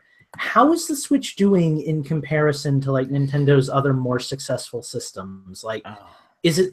Would you say it's selling really well? Is it just meeting expectations? Like, where are we going to be in another 5 years? I mean, honestly, I don't know, because I would have to get back to like next episode for actual numbers, comparisons and stuff like that. I do remember when the Wii came out, and I remember it was sold out for about a year and a half. Like it was that hard to get one. And I don't know how much of that was they had as much trouble manufacturing them as they do the Switch. I doubt it. I think it's just that it sold like 10 times better than they ever expected, and it just became, you know, that year's Furby. Edit that in post, will you, Eugene? Yeah. But yeah, I mean, compared to the Wii is at least having a less of a stock problem because people are still getting them. You mean the Switch? It's the Switch, yeah. Okay. Yeah, the Switch is doing better as far as keeping stock, letting, you know, getting enough out there for people to buy them. I don't know whether that means that they're not selling as many. That's kind of where I'm leaning, because the Wii U was such a failure for Nintendo that there are probably people who are still wary of it. Also, the Switch isn't really bringing in a whole new demographic like the Wii did. So, because, I mean, the Wii was selling to grandparents. The Wii was selling to nursing homes, to hospitals, to schools and stuff like that, that no other video game system had ever sold to. I have seen, though, and this isn't a whole new demographic. This isn't like old people and babies and stuff, but I have seen a lot of, like, you know, gamers from other consoles say, like, yeah, I want one of those. They look really good. I like the game. So, like, yeah, I think there's that at least. I really think the appeal... I mean, Nintendo really hit the mark on the Switch. You know, they like they did with the Wii, they found an audience that was untapped, and they made a system specifically for them. You know, like this idea of the constantly on the go player who wants to have a full gaming experience. I mean, PSP tried to do it, and the Vita tried to do it and completely failed. And, you know, the Wii and the Wii U kind of went the opposite direction, where they were home consoles, but they offered kind of lower, you know, like portable style experience. I think the Switch actually kind of hit the mark there. Again, I'd have to get back to you later as far as like actual number comparisons. I have a chart pulled up. Here we go. So let me give you... Eugene does the research while I vamp. Here we go. Slippy, give us the boss's enemy spat. Okay, so I've got two different charts. A-bomb has been planted at the base. Eugene's just going, fuck all of you. I'm trying to do a show. So I have two charts pulled up here. I have one from VG Charts that was published on June 6th of 2017, and one that's from Business Insider. So the one that's from Business Insider is the first 100 days of sales. So at the point that this was published, though, the Switch had only been on sale for 87 days. So keep that in mind. Ooh. So the it looks as if for hardware, the Wii had sold 2.86 million in that amount of time. The Wii U had sold 2.66 million, and the Switch in 87 days sold 2.74. So I imagine what was the Wii again? 2.86. But does that include bundled hardware? Does that include, like, did they count every sale of Wii Sports as a hardware sale? Oh, hardware, not software. Hardware, yes, hardware, yeah. There we go. So the Wii actually far eclipses the Wii U and the Switch when it comes to software in that regard. But I won't give you those numbers to bore y'all. So as of June, it looks like in the same amount of time, the Switch sold 3.4 million. The Wii sold 2.9 million in that same amount of time, according to VG Charts. So it's doing better than the Wii. And I can tell you from working at retail in the time, the Wii was, I mean, it was impossible to get one. And it's kind of the same deal with the Switch. Like, it's pretty much sold out everywhere. You kind of have to get lucky. I mean, I was lucky. I had a friend who worked at Best Buy and was able to kind of tuck one away for me. I got one as a wedding present in 2007, which is right after they came out. Otherwise, I wouldn't have been able to get one probably until Christmas of 2008. Because, yeah, they were that hard to get. I listened to podcasts regularly back then, and all it was just, yep, Wii's, nobody can get a Wii. Wii's are on eBay for $1,000, Right. Yeah. Speaking of things that were low in supply and selling on eBay for astronomical amounts, That was well done. I'm proud of you. and things Beautiful. that are, that are in production line bidding wars. We kind of have Here we go. we kind of have a side topic that is sort of related to news and also sort of related to arguments we all had on Twitter. What are you putting on, Mike? Oh, jeez. I'm arming up for And this. out comes Ribbon Girl. Oh, God. Yeah, so, one of the problems that Nintendo has had with keeping Switches on the shelf is, producing enough of them.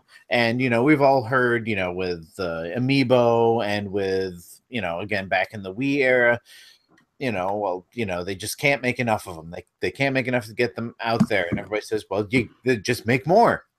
Make more. You got people who are willing to give you money. You can put that money towards making more. And, the thing that we got to discussing, should I just jump right into the point we were trying to make on Twitter? Yes, let's Yeah, get this ball rolling, please. I mean, the thing is, when I say bidding war, it is an actual bidding war. There are only so many plants in China, Taiwan, the various places, third world countries where children build these things. Yeah, And essentially, right? and they are in high demand. Like every electronic device in the world is produced in one of these handful of factories. And Nintendo's a big company, multinational company, but on a scale of 1 to 10 as far as size of multinational companies that are out there, Nintendo's probably 3 or below, because Nintendo just makes video games and little plastic toys. They're up against Apple, who make phones and computers and tablets and all sorts of accessories for all those things. They're up against Sony, who makes video game systems, TVs, and Blu-ray players and everything else. I mean, those pockets are deep. Go ahead, Steve. But Justin, what about the people out there that reference the known Nintendo where they created the shortages back in the 80s? What would you say to those sort of people? Ooh, me.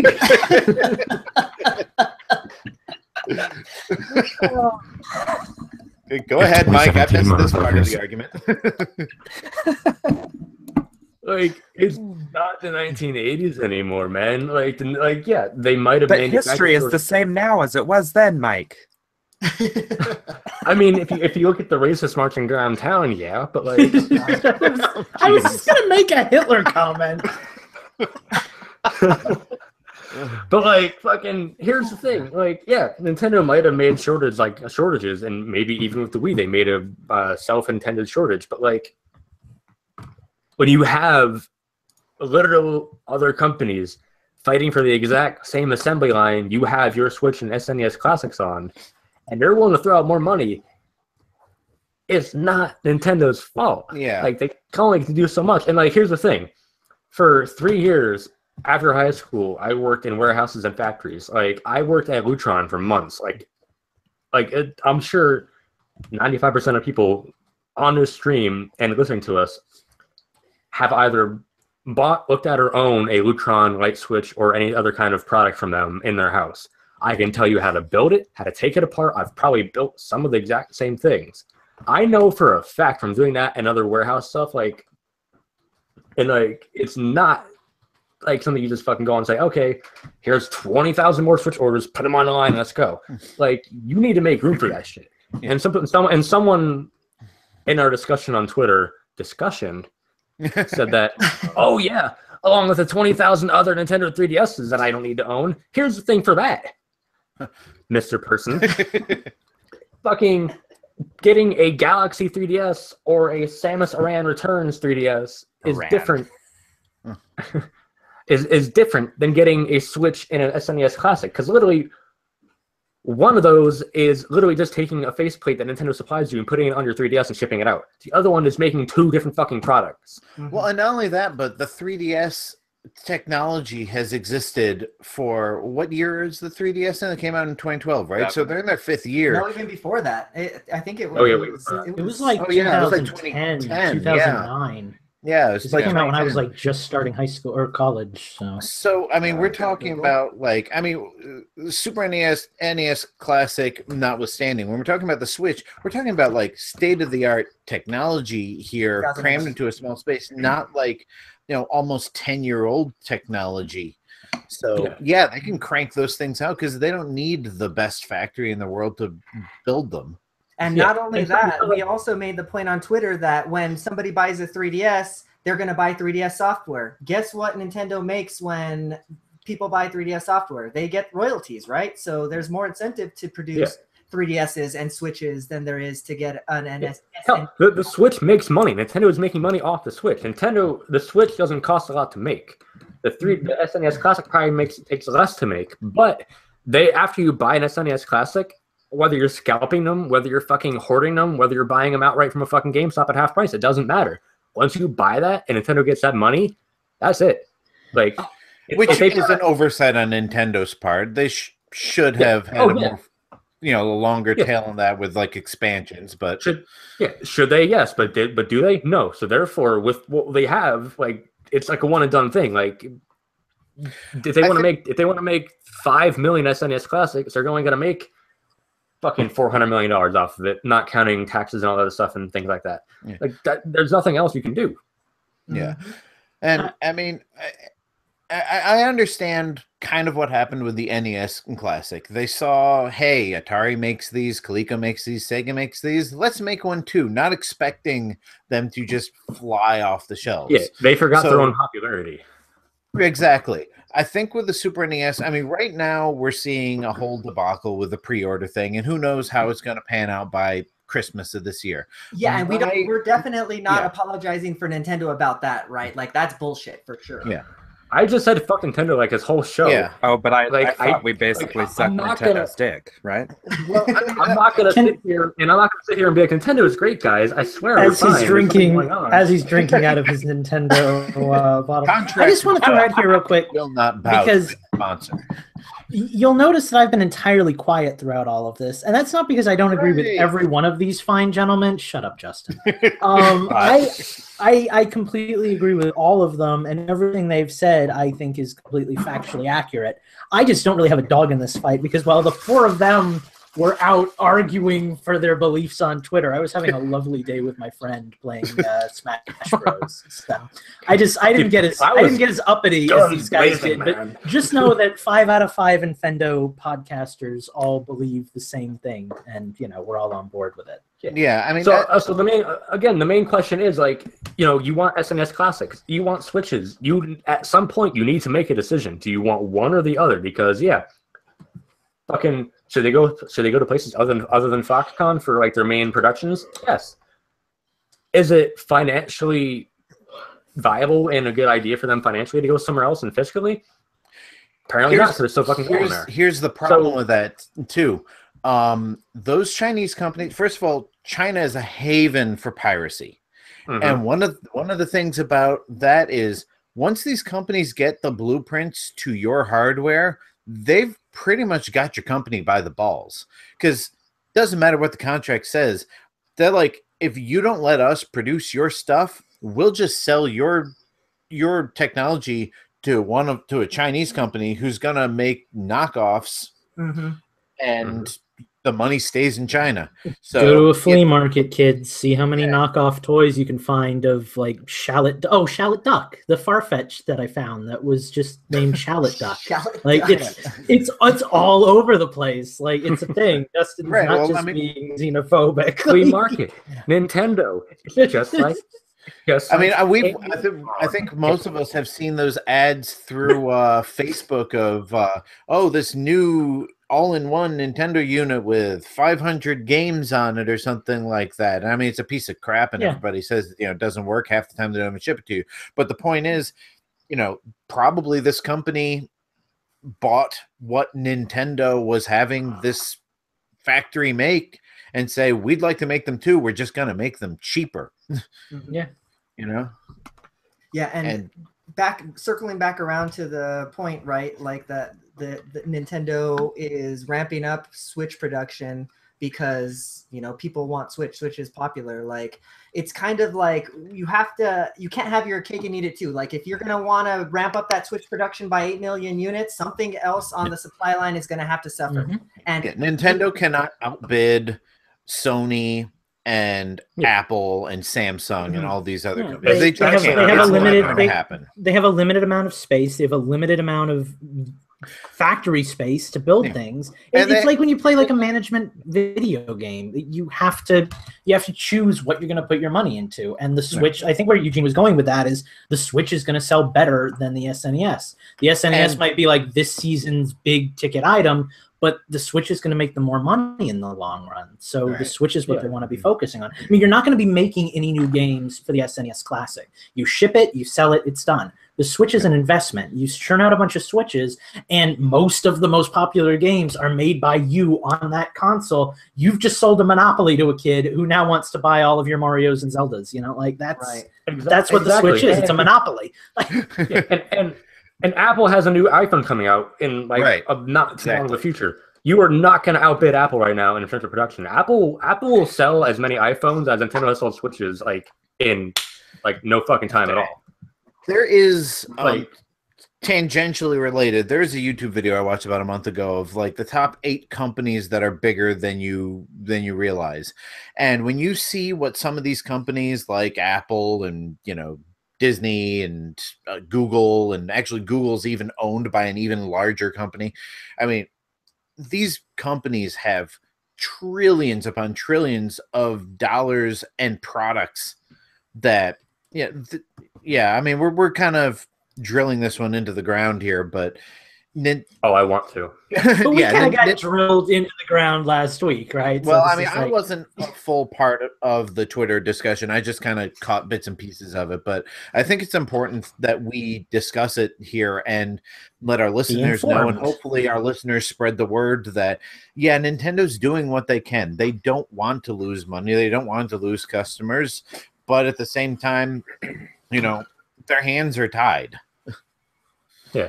And another thing is losing fans. Like, if you're not gonna buy Nintendo shit anymore because you can't buy a Super Nintendo in this day and age, then I don't see what good you're doing. I don't want to say you're a bad person, and because you're not. You just don't want to buy Nintendo shit. But you're not Nintendo's priority. Like, if you don't want to buy their Switch or their 3DS or their fucking Wii U or anything because you can get your hands on a Super Nintendo and play Star Fox 2 without pirating it, and then going on Twitter and saying, I'm pirating your fucking game. I'm going to do what I want. Hashtag hey Nintendo. Hey Nintendo, I'm playing Star Fox 2 on my raspberry pineapples.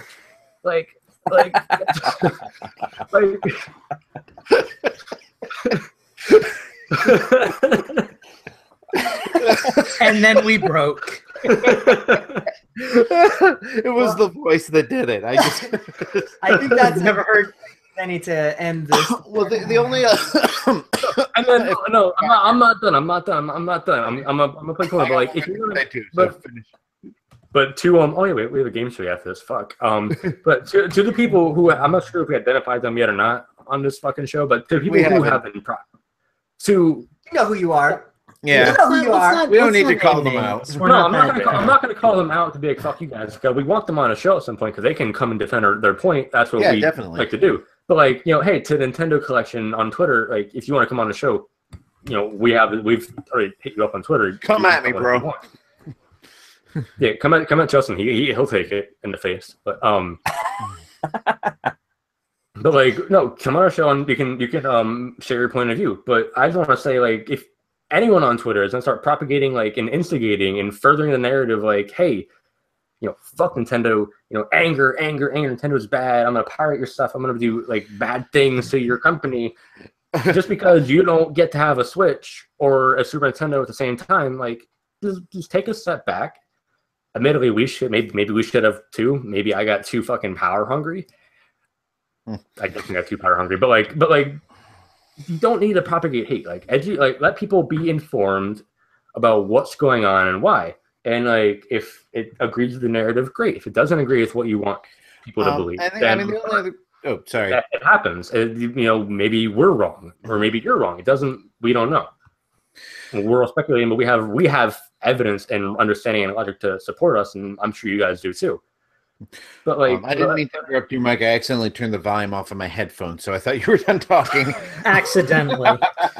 The other thing that I want to add to this, and hopefully this will put a kind of a bright light at the end of the tunnel, is we don't know what the production situation is with the Super NES Classic. They've promised they're going to do better this year. I mean, we've all heard that story before with the Amiibo, but I mean, the thing's not out there yet. My hope, I don't want to say my guess, my hope is that Nintendo's kind of putting their feelers out there and they're opening up pre-orders in little bursts so that they can say, all right, we need this many for this market, and this many for this market, and this many. So when the thing comes out, hopefully they have enough to meet the pre-order demand, and everything after that will just be, your shelf stock. I mean, the problem is most stores are already ready to scalp these things. So, most stores have said they're going to have walk-ins available for the SNES too. So, guys, I think we're kind of at the point where we're circling the drain now on the SNES Classic discussion. Do we want to? We've been down the drain for like an hour. I took my gear off, so we're good. I took my. That was. Maybe we should. Unless I don't know what that thumbs down from Eugene meant.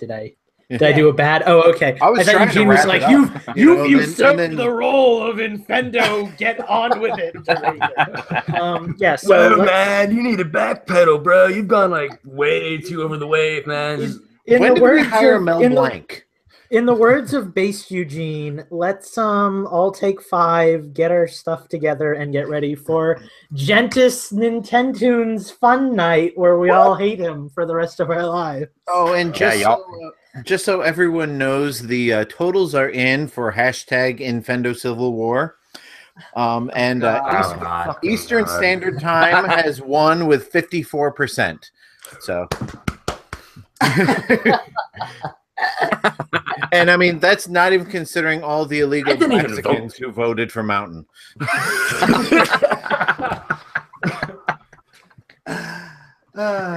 We have. I voted for Jill Stein in this poll, so it's all right. All right, y'all. So let's take a break, like Mr. Lucas said. We'll be right back.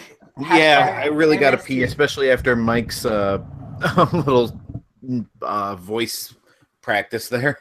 I can't wait to hear how Eugene does or doesn't edit this podcast, because it's either going to be like flawless and everybody's just talking really politely, or it's just going to have moments where it's like, "Hey guys, I got to go take a wicked piss, so I'll be right back."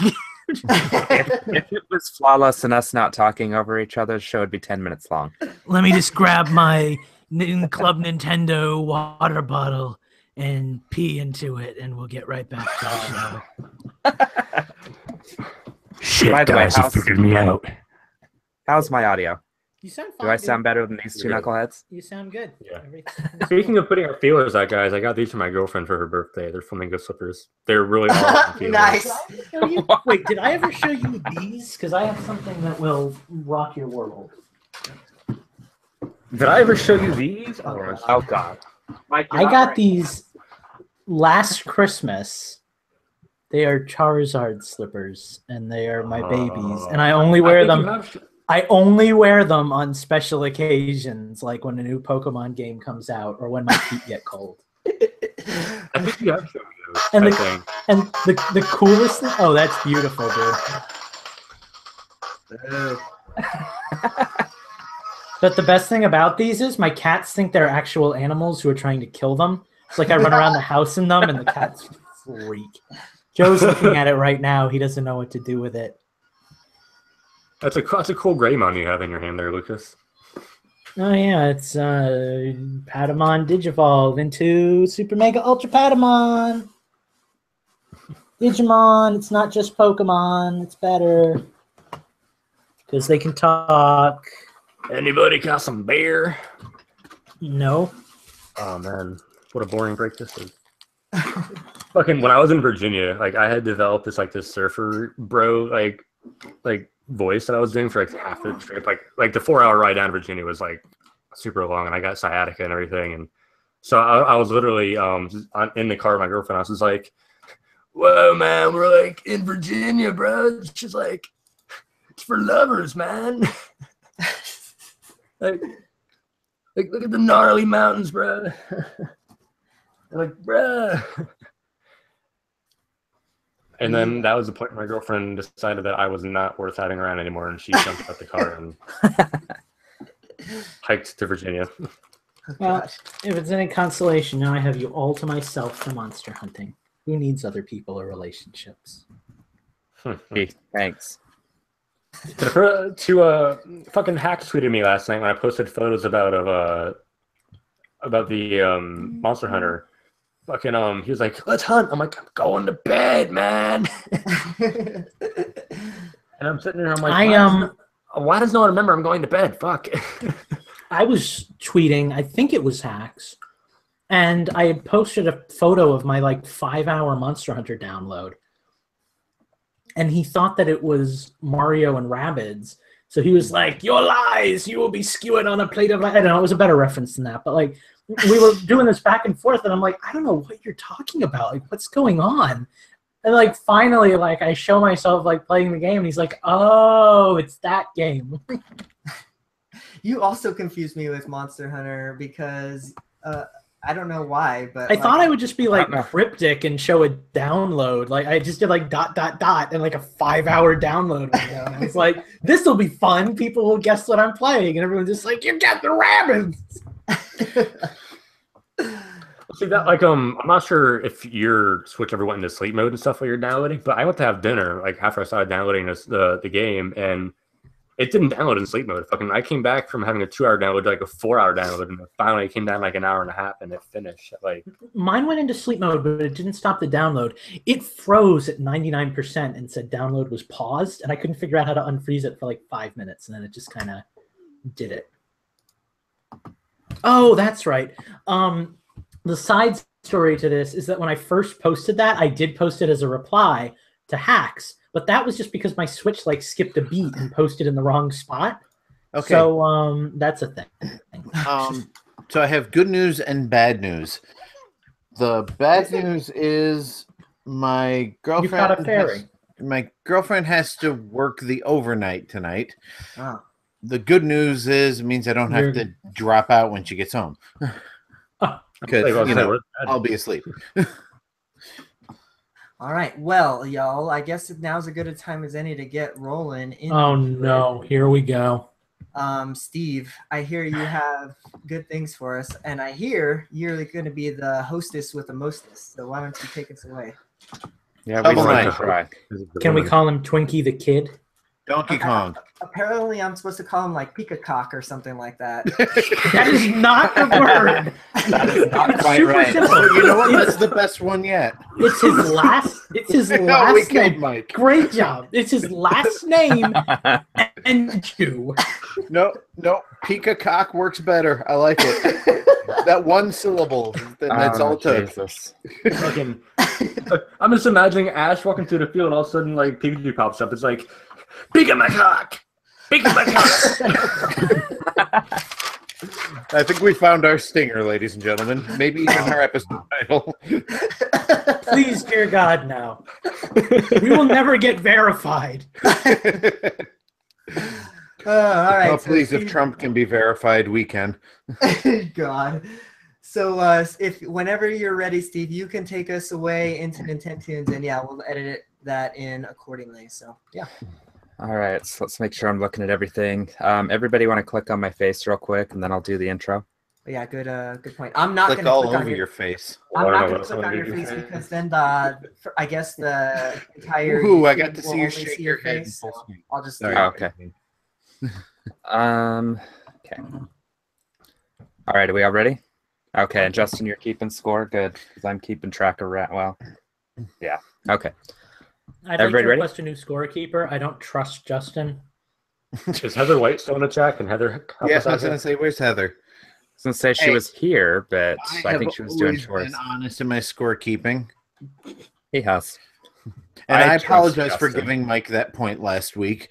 No, no, Thank no, you. no, no, no. That's all I needed. no. All right, guys, Okay. ready? Let's do this. And welcome back to Infendo Radio. I am your host for Nintendo Tunes tonight. God help us all. For those of you that haven't listened to the show before, why not? Nintendo Tunes is our segment where I play music for you guys. I've got 11 games this week, and you all are going to try and guess what I'm playing. It's our segment. It's our thing. Everyone else who Donkey took it Kong. after us, pirate. Yeah. And piracy. before us, also piracy. Future piracy. Plagiarism. Time piracy. Shantae. Really? You're already guessing that? Shovel Knight? You guys disappoint me. Donkey Kong. Steve is mad. He's like, really? You're guessing that already? That's my first game. Fuck, I gotta change it now. Gotta go on YouTube. Breath Breath of the Wild? No? Okami? Oh fuck! It is Nope. Okami. No? Monster Hunter? No? This does sound familiar. Is this a licensed Turn it game? up a little bit. License, no, and volume coming. If I can find my voice meter. How's that? Titanic? Is this Fire Emblem? Titanic. Not Titanic, not Fire Emblem. All right. What does It's not Steve like- It's not like Can we- Final Fantasy, Crystal Chronicles, Crystal Bear. No, it's not. What did you say, Eugene? I said, what does Steve like? Is this a game you like? Or are you just It is. trolling us tonight? I bought the Can- special edition for this game. Can we possibly get a second track? Only because you asked so nicely. You might have to Thank turn the you. volume down if it's a louder track, just FYI. Volume's good though. Wait, special edition. Is it Cave Story? No. I bought that one digitally. Oh, Did we get Steve. system or something, or did we already get system? System is Haven't Wii U. gotten anything. Wii U? What the fuck had a special edition on Wii U? Oh, Xenoblade Chronicles X? The Wii U version didn't have a special edition, but the version I bought on another system did. I don't think it's Xenoblade, Justin. No, It's I not don't think so Xenoblade. either. What is this? On another system, huh? Yeah, it was multi-platform, and then it came to Wii U. It does sound familiar, but I don't know And if then I've it came to played Wii U. Huh. Here's Is another it- hint So it's for you. Minecraft? I've played it before. Is it like So it is What- Minecraft. is it Assassin's Creed or like Mass Effect or one of those things? That came Just out guess once? all the. Just guess all the. It's not Assassin's Creed, and it's not Mass Effect. We're going to run out of multi-platform games on the Wii U eventually. right? It's not Let's like try this well, one. no, it couldn't, This song. couldn't be like. Can we this. get Song another- I've played on? Yeah, this one I've played on Nintendo Tunes before. This song. Can we get another clue that won't give it away? Or that will? It is an action adventure game. Lost Oh, is it Reavers. Trine?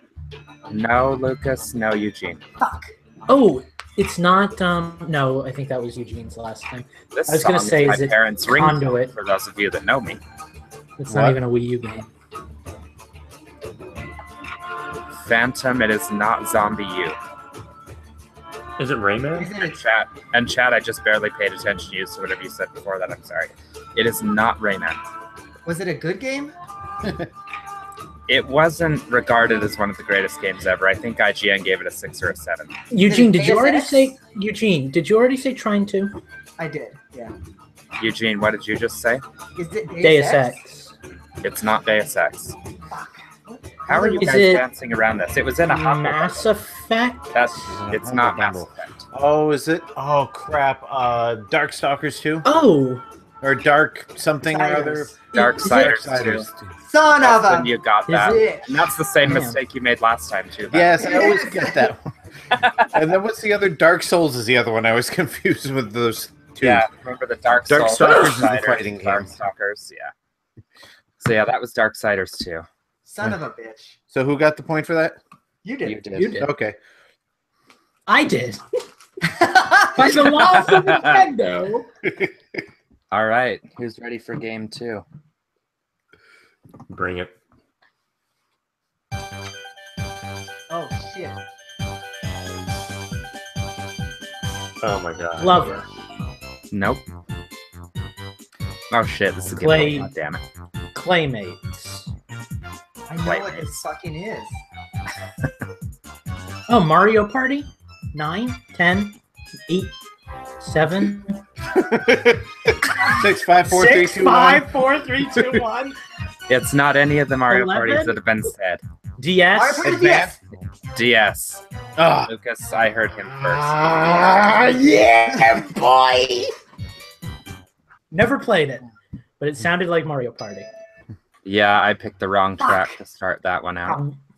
I should have just started. What's funny is I have the one for 3DS and I've never played it because I don't have friends.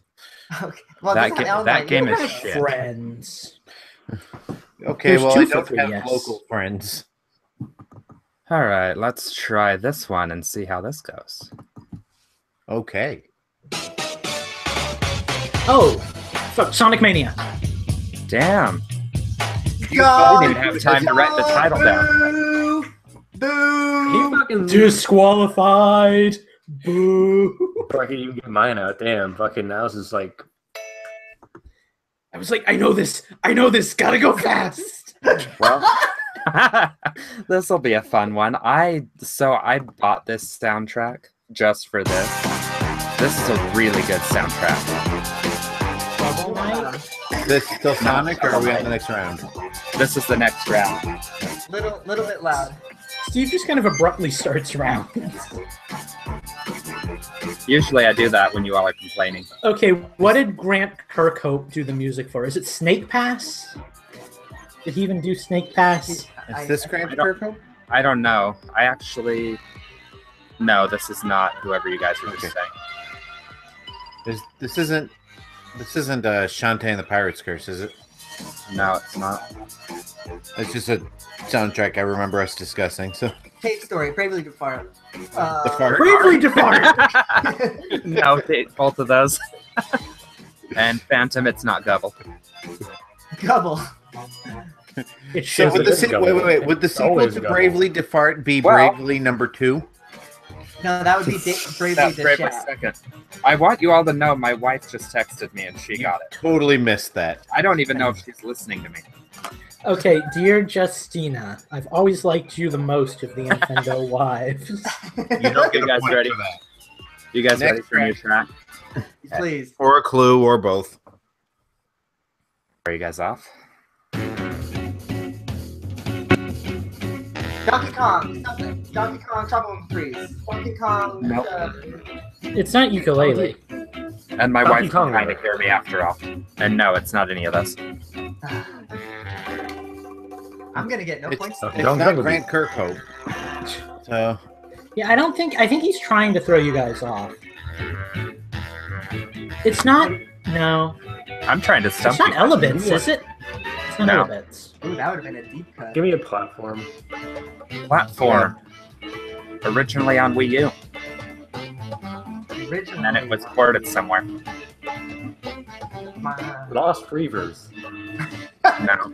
One of these days, it's going to be Lost Reavers. You know, I keep trying it's to not put it like on, it's but the there's like no undercover because I know soundtrack. that soundtrack backwards and forwards. It's not that Donkey Kong Country Returns that went to the 3DS, is it? No. That was on the Wii, not the Wii U. Guys, I don't think it's Donkey Kong. I think he's trying to throw us Is for it a loop. the Well, it's Rodeo working. Sky Soldier? No. No, that didn't go to another system. Is it Room in the Night Sky? I Okay, should play that for funky that one music. for a later one. Play Ready that for funky another track? music, white boy. Give us another track. Did I already play this one? This sounds Sounds just like the familiar. first one. Yeah, I think you Okay, played sorry. this one. Let's do this one then. And then I've only got one more after this, so I might actually get a point today. Rayman Legends? Rayman Origins? Oh, that was it. It's not Rayman No. or Rabbids. The chat It- hasn't gotten it either. It So. debuted on the Wii U and then went to other systems. Yes, It's it not went to Sonic at least Lost two World, other is it? systems. No. No, that only came out this, on. Was this like an eShop game or was it retail? It was eShop, and then they put it out as a retail, I believe, through limited run. Oh my god, this is not helping at all. Is it like one of Was those it a like good Rhythm game? Heaven games or like Bit Trip games or something? It's a good multiplayer game, and no, it wasn't in a bundle.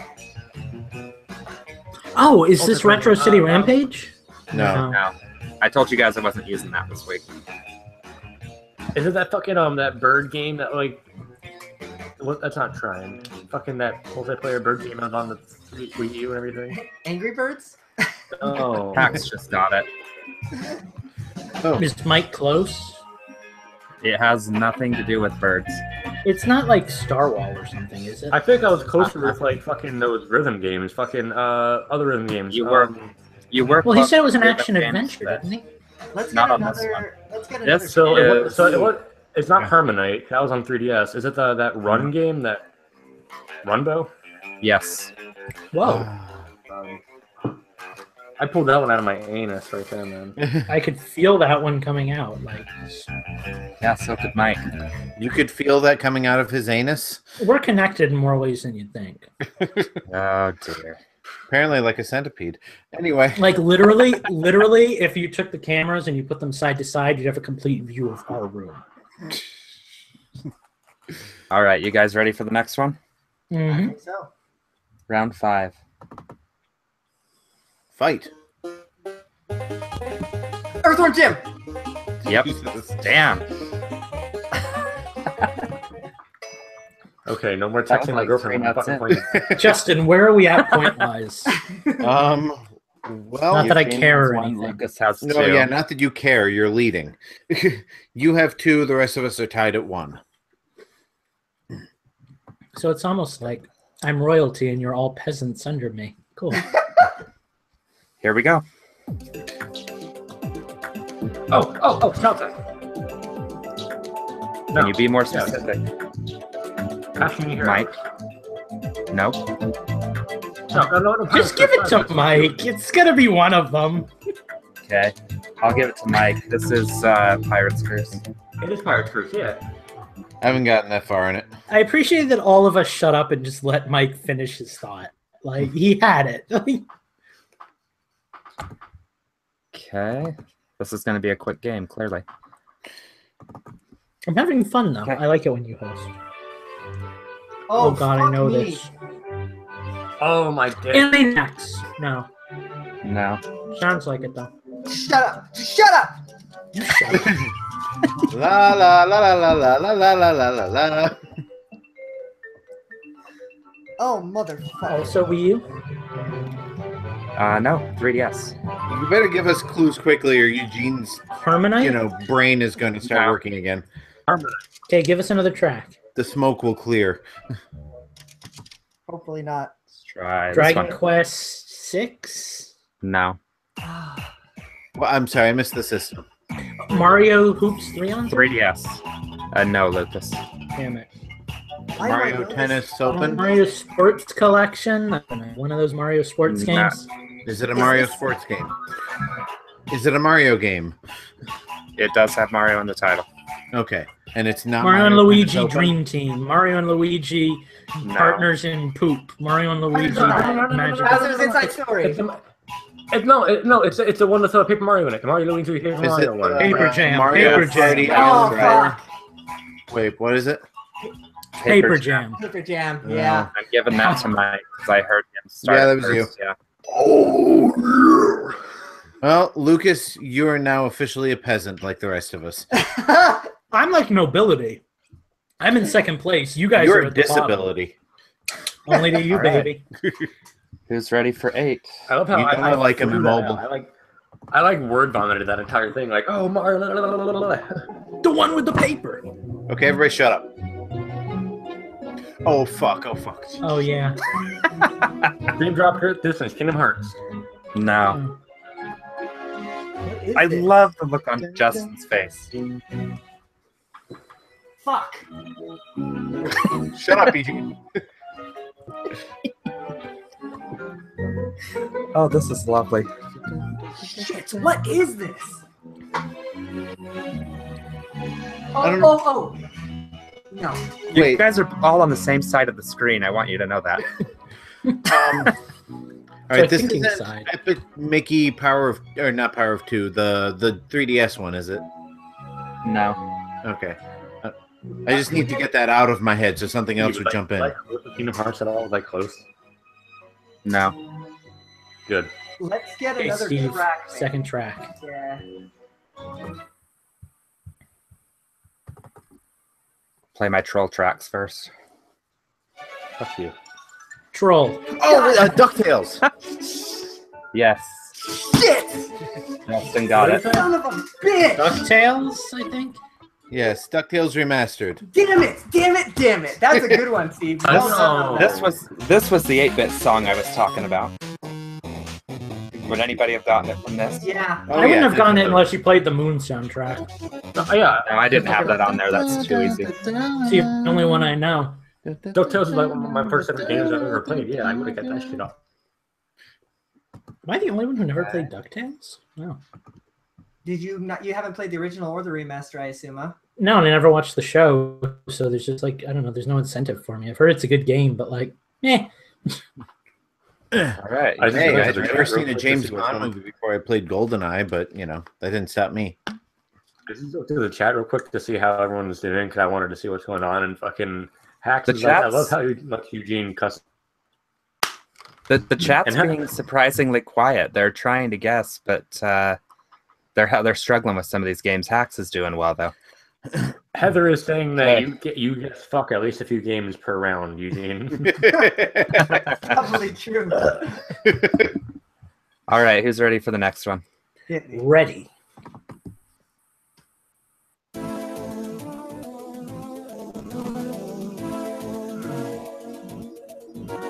Is this Final Fantasy Legends? No. Does this sound like a Game Boy game to you? Kinda. Yeah. Yeah. I don't remember the Game Boy having that Ooh. sophisticated a sound. I thought it was just bleeps and This bleeps. isn't like Shovel Knight, is it?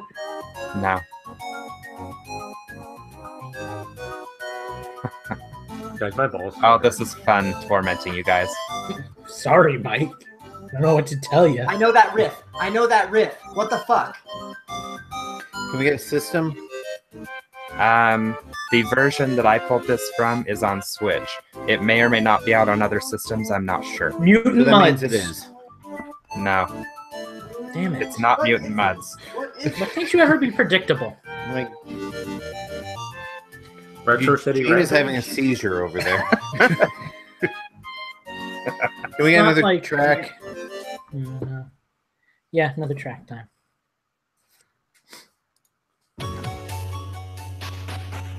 I like Oh, it. Cave Story. Nope. No. And it is a good soundtrack. Is it like 10,001 Spikes or whatever that other one is? No. It's not Angry Video Game Nerd, is it? No. That's me. And Hacks, it was not the one you suggested either. And Phantom, it's not that one. It's not Retro City then? No. No. Blaster Master Zero? It is, Eugene. Yes! You fucking dickbag. But I like how Steve said he wasn't going to be predictable, and like simultaneously wasn't, but still kind of is, because they're all still games that he talks about. So let's see. So what's This the score week's on that theme now? is So right now, Mike is in the lead with 3. The rest of us are tied at 2. Ugh, dirty peasant world. With one game to go, so there might be a tie. I've got 2 perhaps. games. Well, This yeah, one- you said you had 11 We'll though, have a right? tiebreaker then. Yeah. Are we doing 11 regardless, or is that a tie-breaking round? I think we'll do 11 just because I really want to stump you guys with the last one. I like that about you. So, okay, here's the next one. You ready? Cave Story. Shovel Knight. No, it's not Cave Story. It's not Shovel Knight. Donkey Kong. Shantae. Or any of those. We already played Shantae. Pokemon, Pokemon card game. Pokemon the card. Pokemon trading card game. It is, right?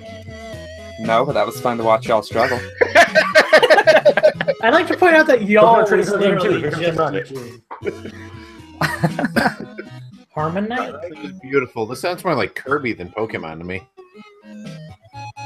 I figured you guys would have this by now. Is this Mother? Is this- or Mother 3 or Mother Earthbound? No, or is this something like Stardew Valley? No and no.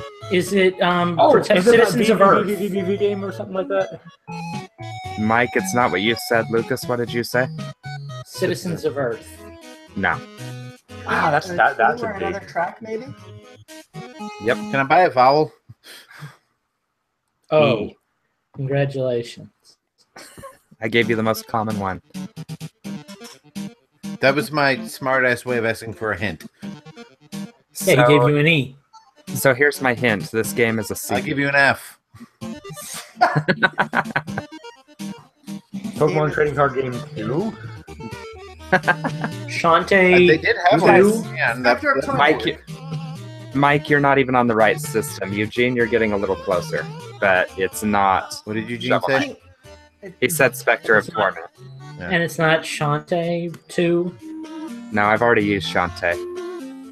And I'm not Binding using of Shovel Isaac Knight tonight. Is it that Binding of Isaac Afterbirth then?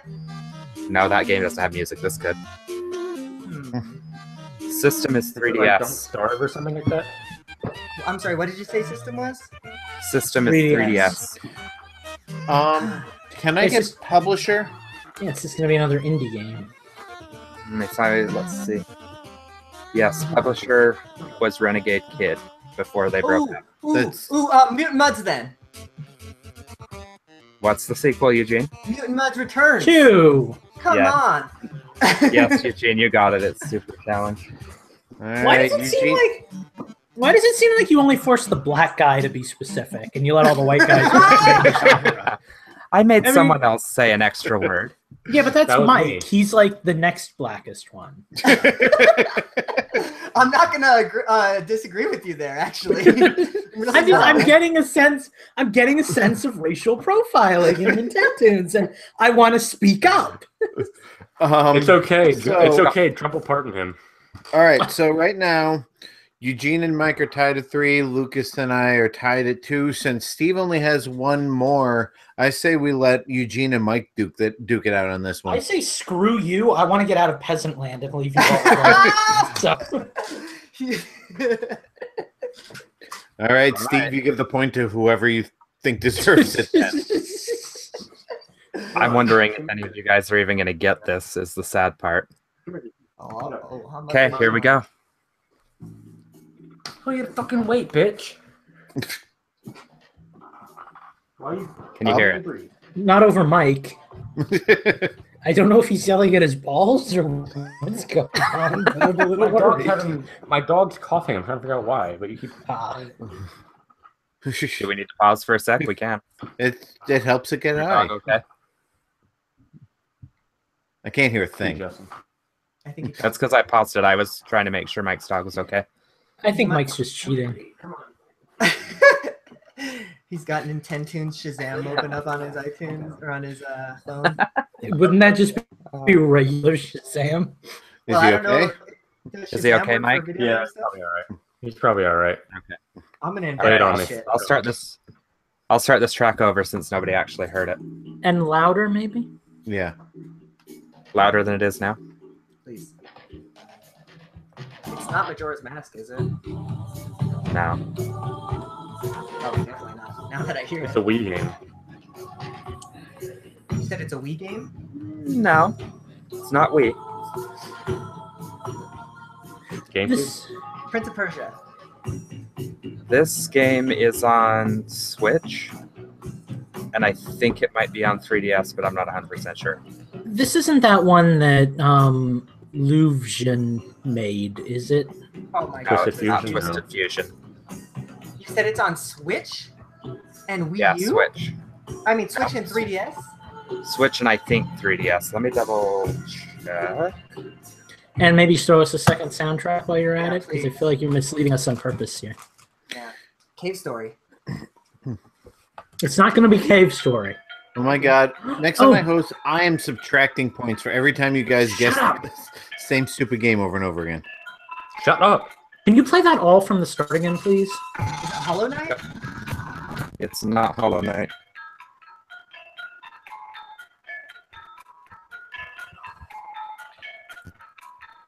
This is so May as well familiar. throw my hat So into this the is idiot on- ring. Home this is improvement. on- Nope. Switch, Wii U, and 3DS for the Nintendo consoles. It's on. You're getting dragony. It's getting hard to hear the music. Yeah. Okay, hang on. Let me reset. Let me reset real fast. What the fuck is it? What is this game? How am I now, guys? You're better. Okay. Can we get a hint? Forma 8? No. Genre is dungeon crawler. A dungeon? Oh, has been Heroes? Oh. Nope. Dungeon crawler. Steam World something? It's not SteamWorld. Dungeon crawler. Do any of us own the game? It's I not. don't Heard of it? No, that Adventure I Time know- one didn't come out on I Switch. know every one of you guys has heard of it because I've talked about it and I think it's been up on the show before. Steve, you talking about it does not guarantee me hearing it. For not listening. Is it the Binding of Isaac Afterbirth game that I said before? It's not. Good, because that would have pissed me off. I played the crap Have we out of guessed this already before? Not tonight. I think you may have guessed it before, but I'm not 100% sure. it. Give me another track.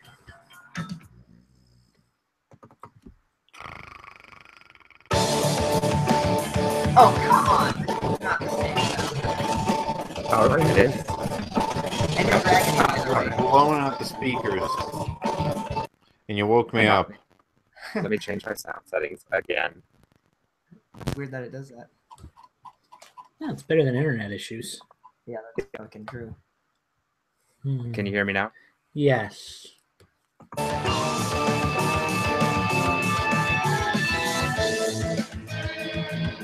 I don't remember seeing any other dungeon crawlers on the eShop. I know, that's exactly what I'm thinking. I'm like, what are you talking about? I'm like tempted to just disqualify myself, and you know what? Screw it. I'm Wait, disqualifying myself. Dungeon crawler, dungeon crawler, dungeon crawler. Switch Wii U. Mike's Oh my God. Googling. I've disqualified myself. I'm finding this out. Here. No, Like I said, think this is between Mike and Eugene. I'm not gonna shout it out. I'm just gonna get it because it's bugging the crap out of me. Steve, This? Yes. is there a lot of purple in this game's like title screen? There is. If Oh my you God, I know- listen I to know, the I got it, song, I it got has a like hint. fake Axiom Extra Verge? game or something? No and no.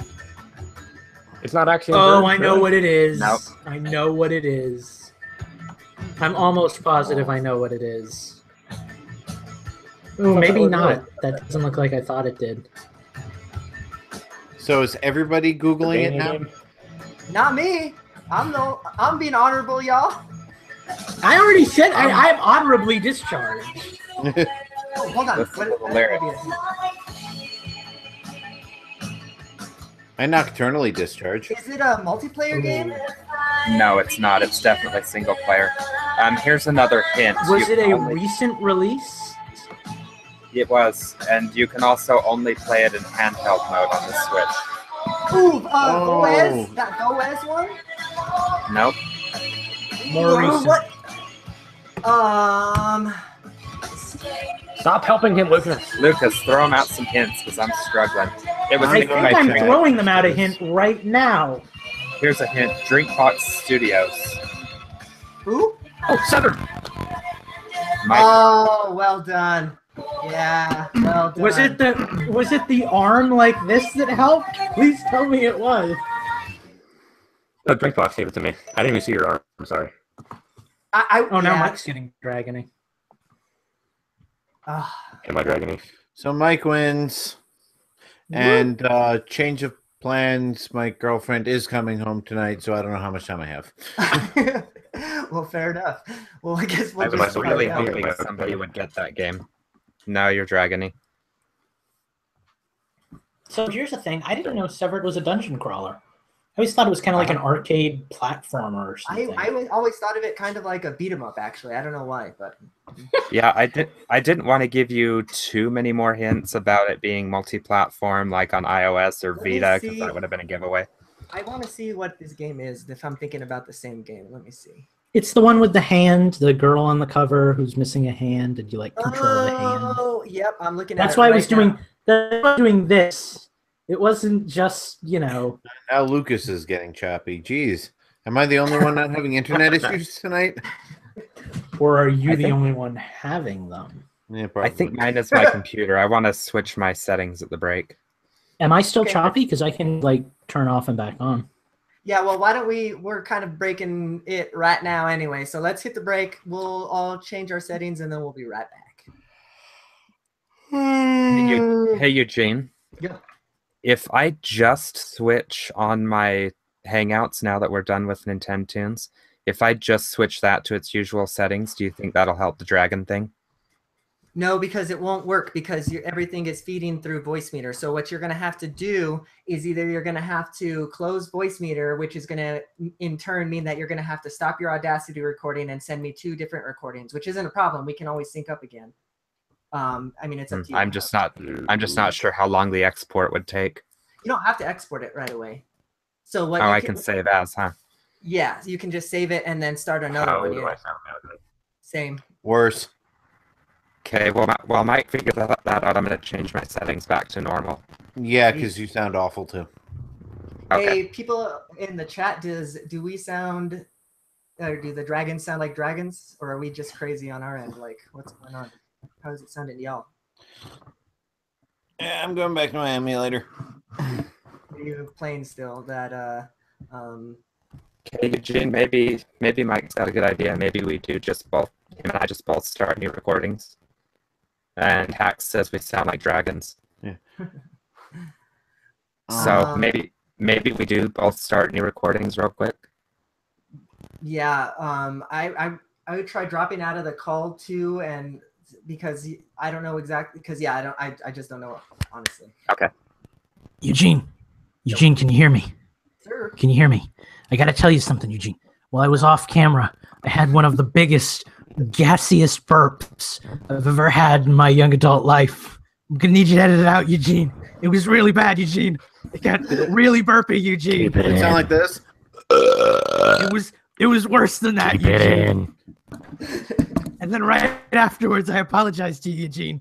But I don't know if I did enough for you, Eugene. Eugene, I need you to fix this, Eugene. I need you to fix this for me, Can Eugene. we please drop him from the call? Actually, yes. Eject.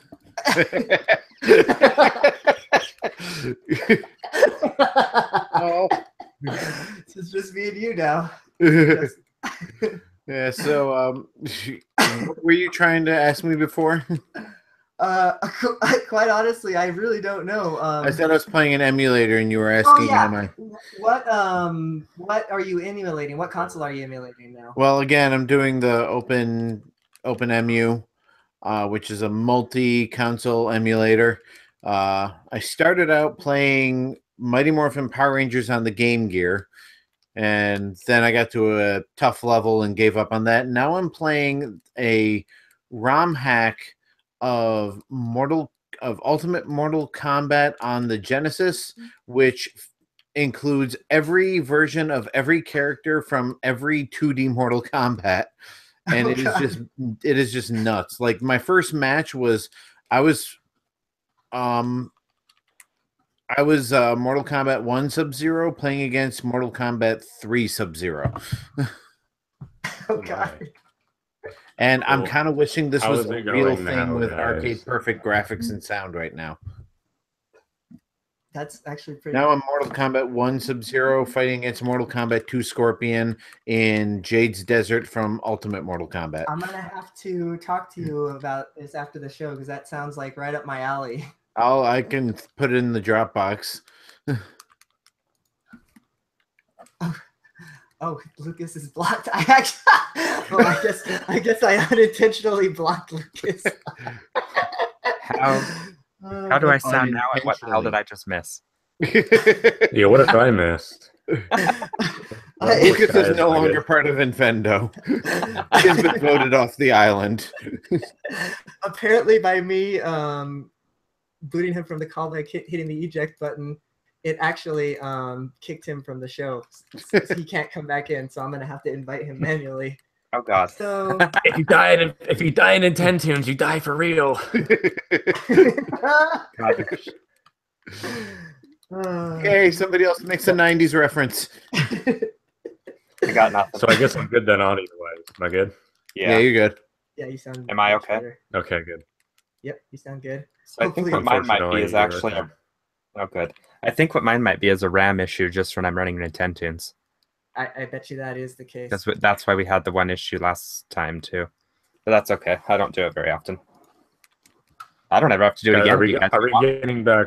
Are we getting back going soon, or do I have time to pee? You You probably probably go got pee. Yeah, we're still waiting to figure out how to get Lucas back. So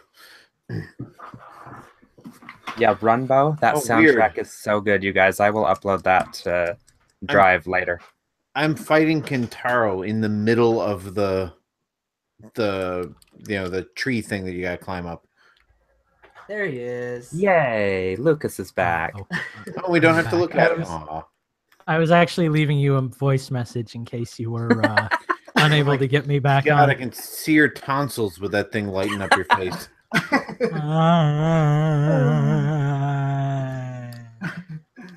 Okay, well, it looks like we lost some people in the chat, but goodbye, people in the chat. Hello to everybody is still here, and Mike, who is Everybody who's still tolerating us at this point.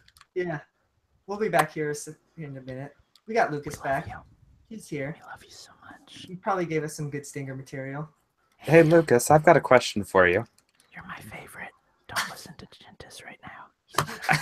Kintaro wins. But I was going to talk about Sonic for a sec. Ooh, Sonic. Okay. I knew that would get your attention. The music from the Eggman boss battle in the chemical plant zone, is that actually from Mean Bean Machine? Yeah, it's the 2-player versus battle music, I think. Okay, thank God I didn't play that on Nintendo's because that was almost my first track. Well, I might have had trouble with that one, actually. I never really played much Mean Bean Machine as a kid. I played it, but I was a kid, so I never got past the beginner levels. So the only one I ever heard was that dun dun dun dun dun dun dun dun dun dun dun dun dun dun dun music. And in response to Phantom, yeah, hello, is it me you're looking for? I don't know spitting the fireballs at rest me. of the words. Oh. Mike's like, what did I just miss? Oh, Kentaro. Green Earth, did I just come back to? Kentaro has a fatality where he. Since we're all holding our microphones. That's not what I'm holding. And you kick me from the chat. So I'd like everybody to know who's listening right now that I wasn't just kicked from the chat. I was actually banned from the chat. Oh, they know. He told them. You had to unban me. No, he had to manually invite you.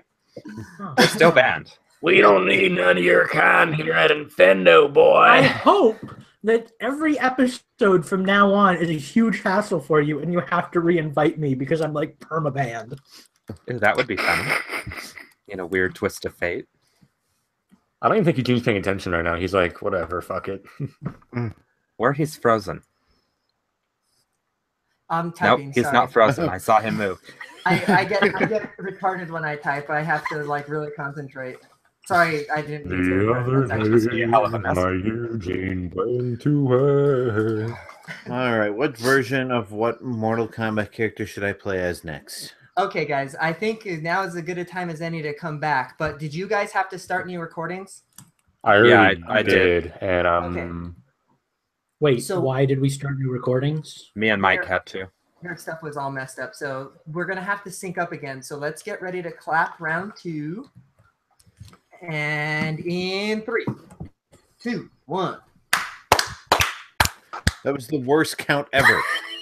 And 3, 2, 1. Luckily, I don't need your goddamn numbers.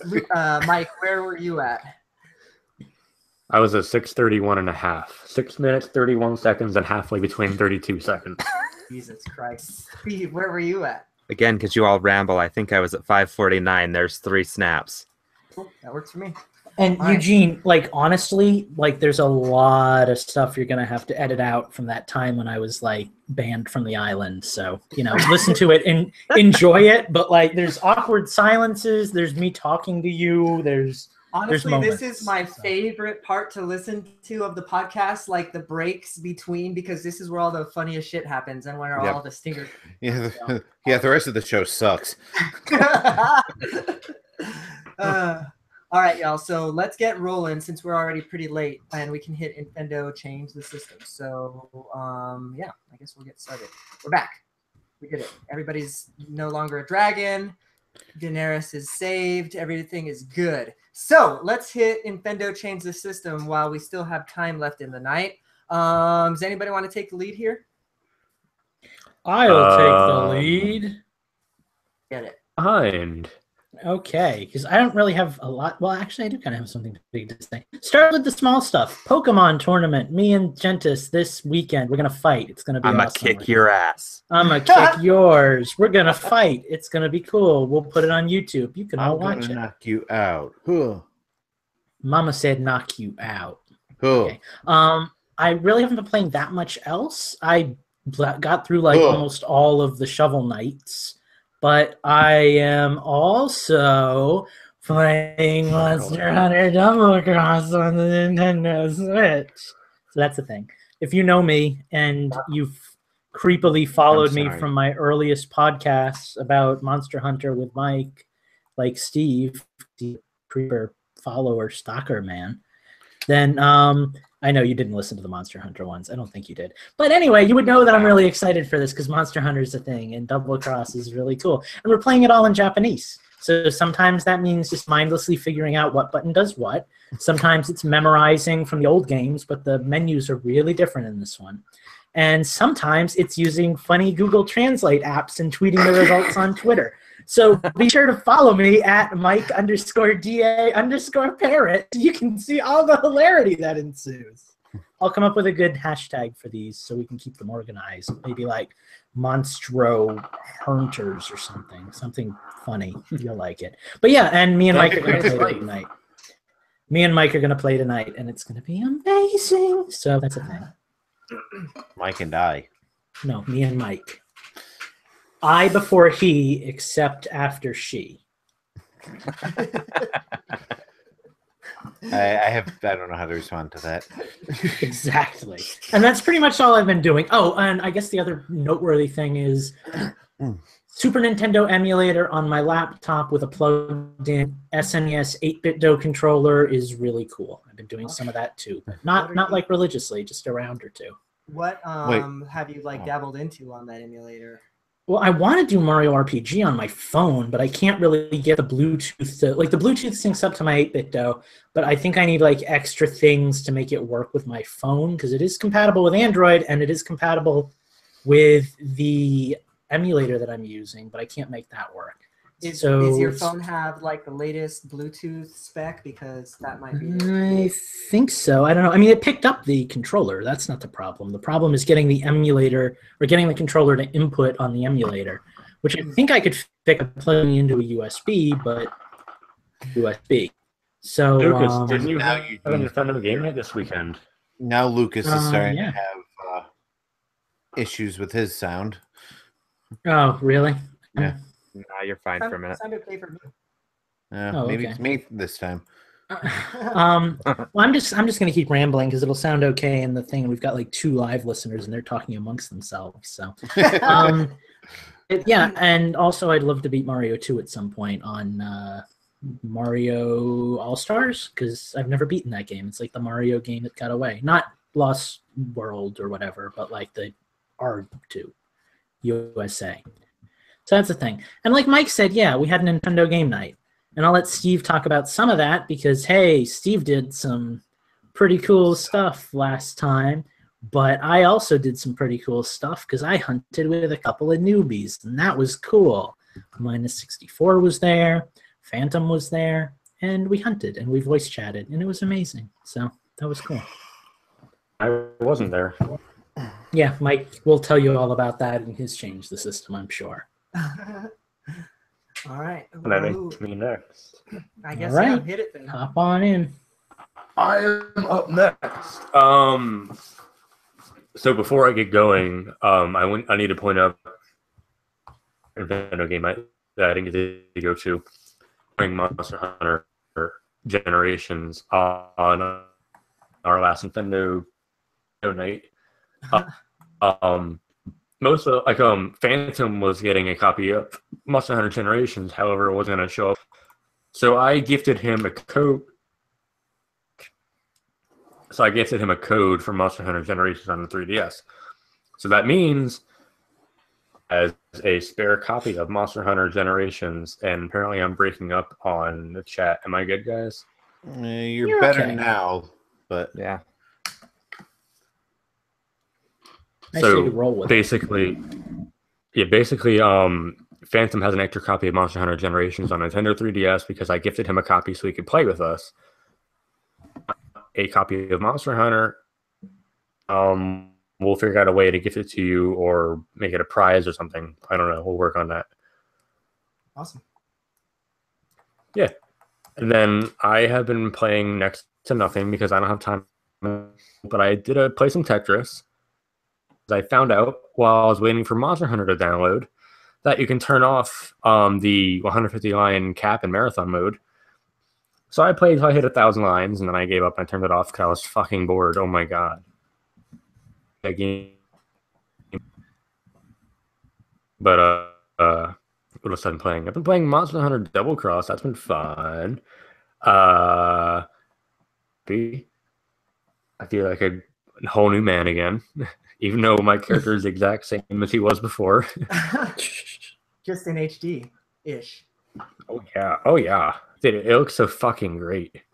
I'm sure it looks fucking fantastic. Hey, you guys should. Are you already posting a bunch of fucking screenshots on Twitter? I guess I should follow you guys so I can see what that looks like. Because the screenshots that you can pull from. You don't You follow us? us? I would hope you think. Well, Wow, I follow right? you guys, but obviously, but I mean, I I need to look at what you all are posting. I need to pay attention to y'all. I don't know if I'm taking myself a bit deeper, but I'm just gonna let you continue. I posted one photo so far, and it's pretty easy to find. So I'll be posting. I'll be posting more as the night goes on. What else have I been playing? I was going to enjoy the Infendo game night that I helped plan, but my internet decided to crap out because I have typical cable internet. Yep. I think that's it. But I did want to point out, like, real quick, a 2-minute thing. Gaming while I was on vacation at Virginia Beach because there's an arcade down there, and I got to play Marvel vs. Street Fighter. That was fun. Got my ass handed to me by the play. Game with my girlfriend, and I was kicking ass, and I had to teach her how to play because 2 buttons and a joystick is hard to understand. But that was fun. Steve, you ready with this one? Or? That's all you, buddy. That game. Yeah, the moment passed. Yeah, late on that one. I played a Star Wars arcade game like fucking joystick into targeting everything. Or the joystick zone, but played it this time, and it was fun. I think that's all I've played. I wanted to talk about. I never got around to talking about it. Yeah, that's it. Monster Hunter's gonna be my thing. So yeah. Awesome. Someone else can go now. Yeah, who wants to jump in here? Justin, it looks like you're ready. Yep. Yeah, sure. Why not? Well, I was hoping to have the review posted today, but I had a lot of computer problems today. But I finally finished the game I was playing for my retro review, so I'm ready to talk about that. Won't give a full review of it, make people, visit the website for that. But so since I don't have a Switch, I've just been kind of going through my back, and I finished Breath of the Wild. I've been going through my backlog of games that I bought and never played, and decided to pull out a Wii game that I'd bought on day one, played about 75% of it and then stopped for some reason. And that game is The Conduit. The Conduit is a first-person shooter published by Sega and developed by High Voltage Entertainment, who mostly were known for licensed games before that. But yeah, it's kind of sci-fi / spy first-person shooter. Again, on the Wii, I don't know what else to say about it without giving it.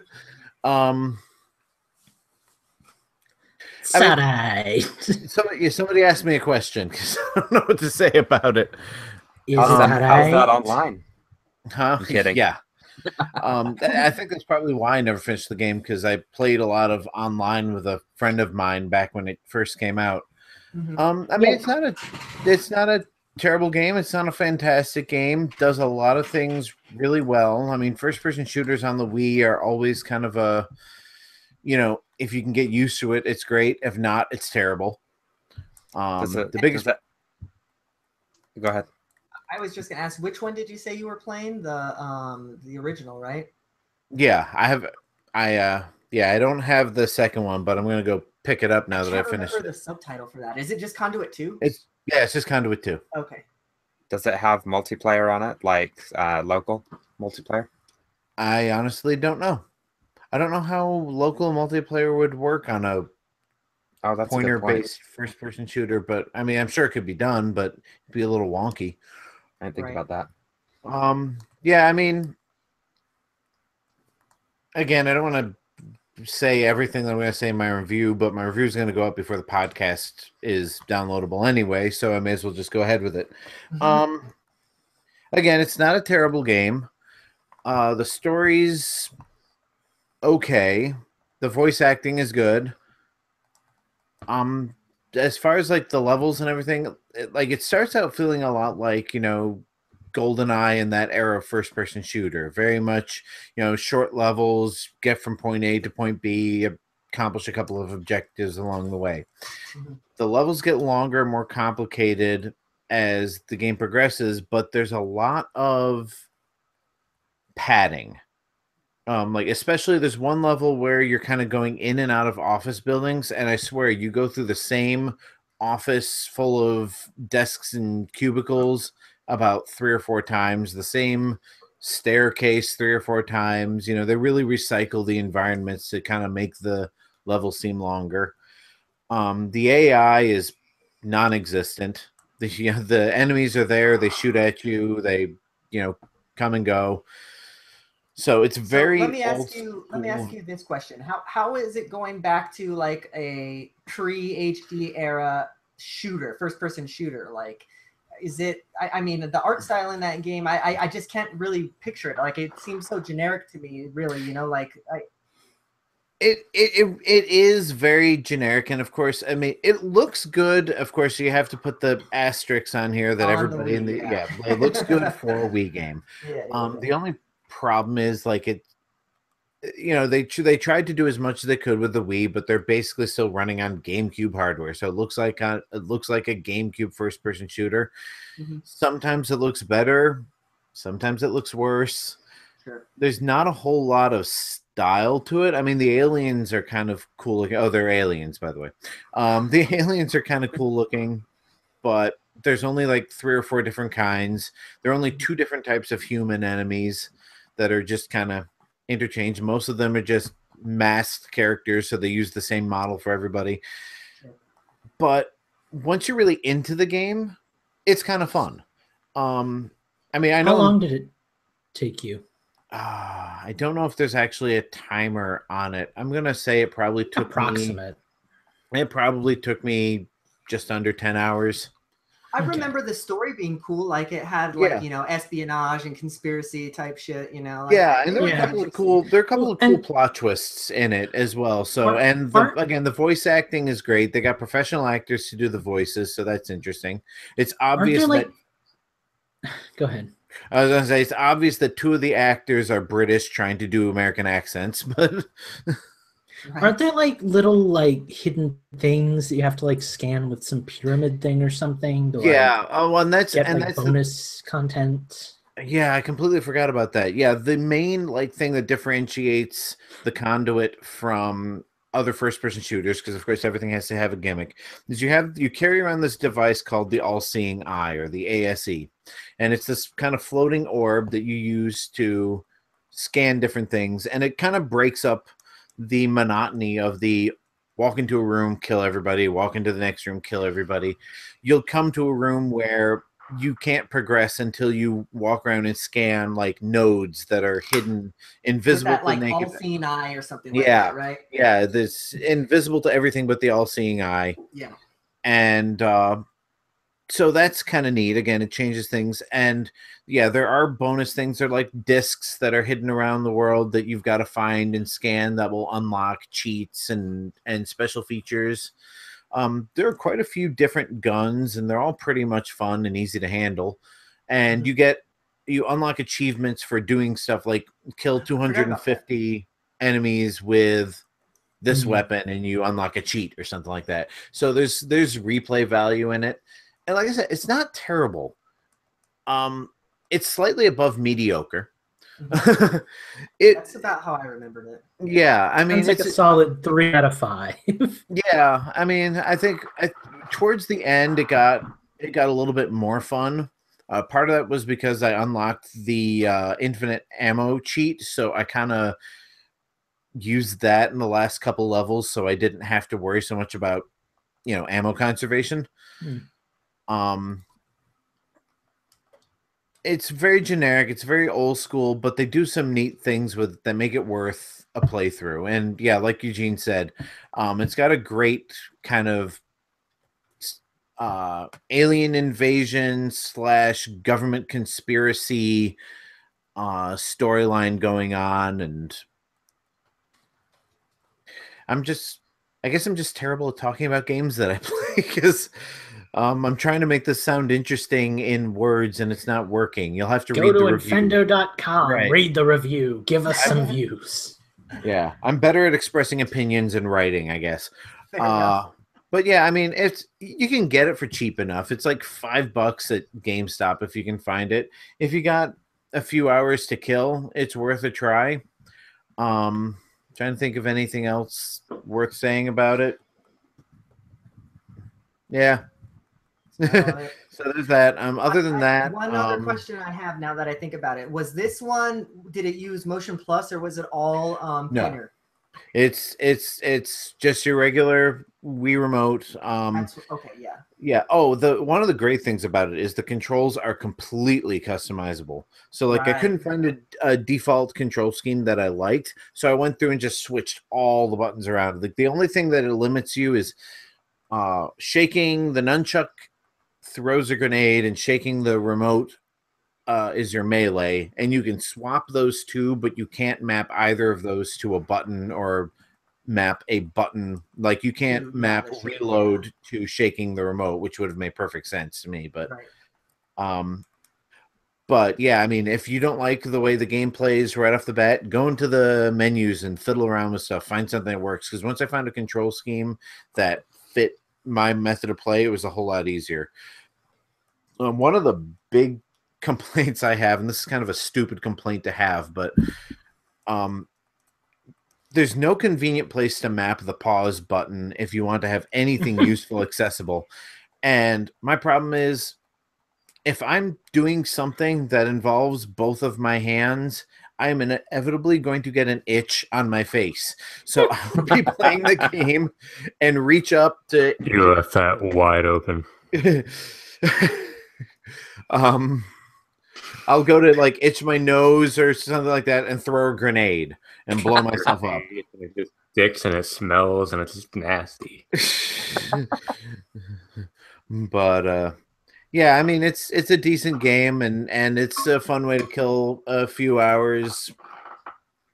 I wouldn't spend more than $5 or 10 hours on it. You actually have me wanting to go back and play in it like on easy mode just to experience the story, actually. So there's that. Yeah, I mean, it's not terrible. It's a very run of the mill first-person shooter, but they, like I said, the all-seeing eye breaks things up because you have to like find the right console to hack, or you have to, you know, I don't know. I mean, the biggest problem I had with the all-seeing eye was that for all the things that you could do with it, they're all scripted. Like, you'd never walk into a room and, you know, and have to think your way out of it. If you don't know how to get out of the room, you pull out the all-seeing eye and look for something. So it wasn't like, you know, a Zelda game where, you know, oh, I can't open this door, gotta search around and pick up this object or push this, and nothing is destructible. Yeah, like it's like the Doctor Who conundrum, right? Whenever he gets stuck, oh, here's the fucking magic screwdriver, right? Exactly. And nothing is destructible, which annoyed me to no end, because if GoldenEye can make chairs explode, I should be able to, you know, blow up a computer or something like that in this game. But yeah, nothing is destructible. Everything's very static. Nothing moves. Sound like I'm being so hard on the game, because when I look back on it, there aren't that many redeeming qualities to it, except that it was just fun. It was enjoyable. Yeah. You know, I mean, it's hard to quantify fun. Yeah, as much as you can quantify, are more fun than good. You know, that's just right. Sometimes like it's just a intangible enjoyment to it that I can't really put into a quantifiable term like I can my complaints with it. It's actually exactly kind of how all you motherfuckers feel about Sonic, right? Like, that's more fun than good, right? Am I right? Depends on which Sonic you're talking about. Yeah, some of them are neither. Okay, well, do you have any other games to talk about, Justin, before we move on? I mean, during the show, I was playing on my emulator, so right now I'm playing Doki Doki Panic. Fair enough. That one's that's the Super Mario Brothers 2, but not. Right. Yeah, fair enough. Cool. All right, Steve, well, you want to hit us with the games you've been playing? Yep.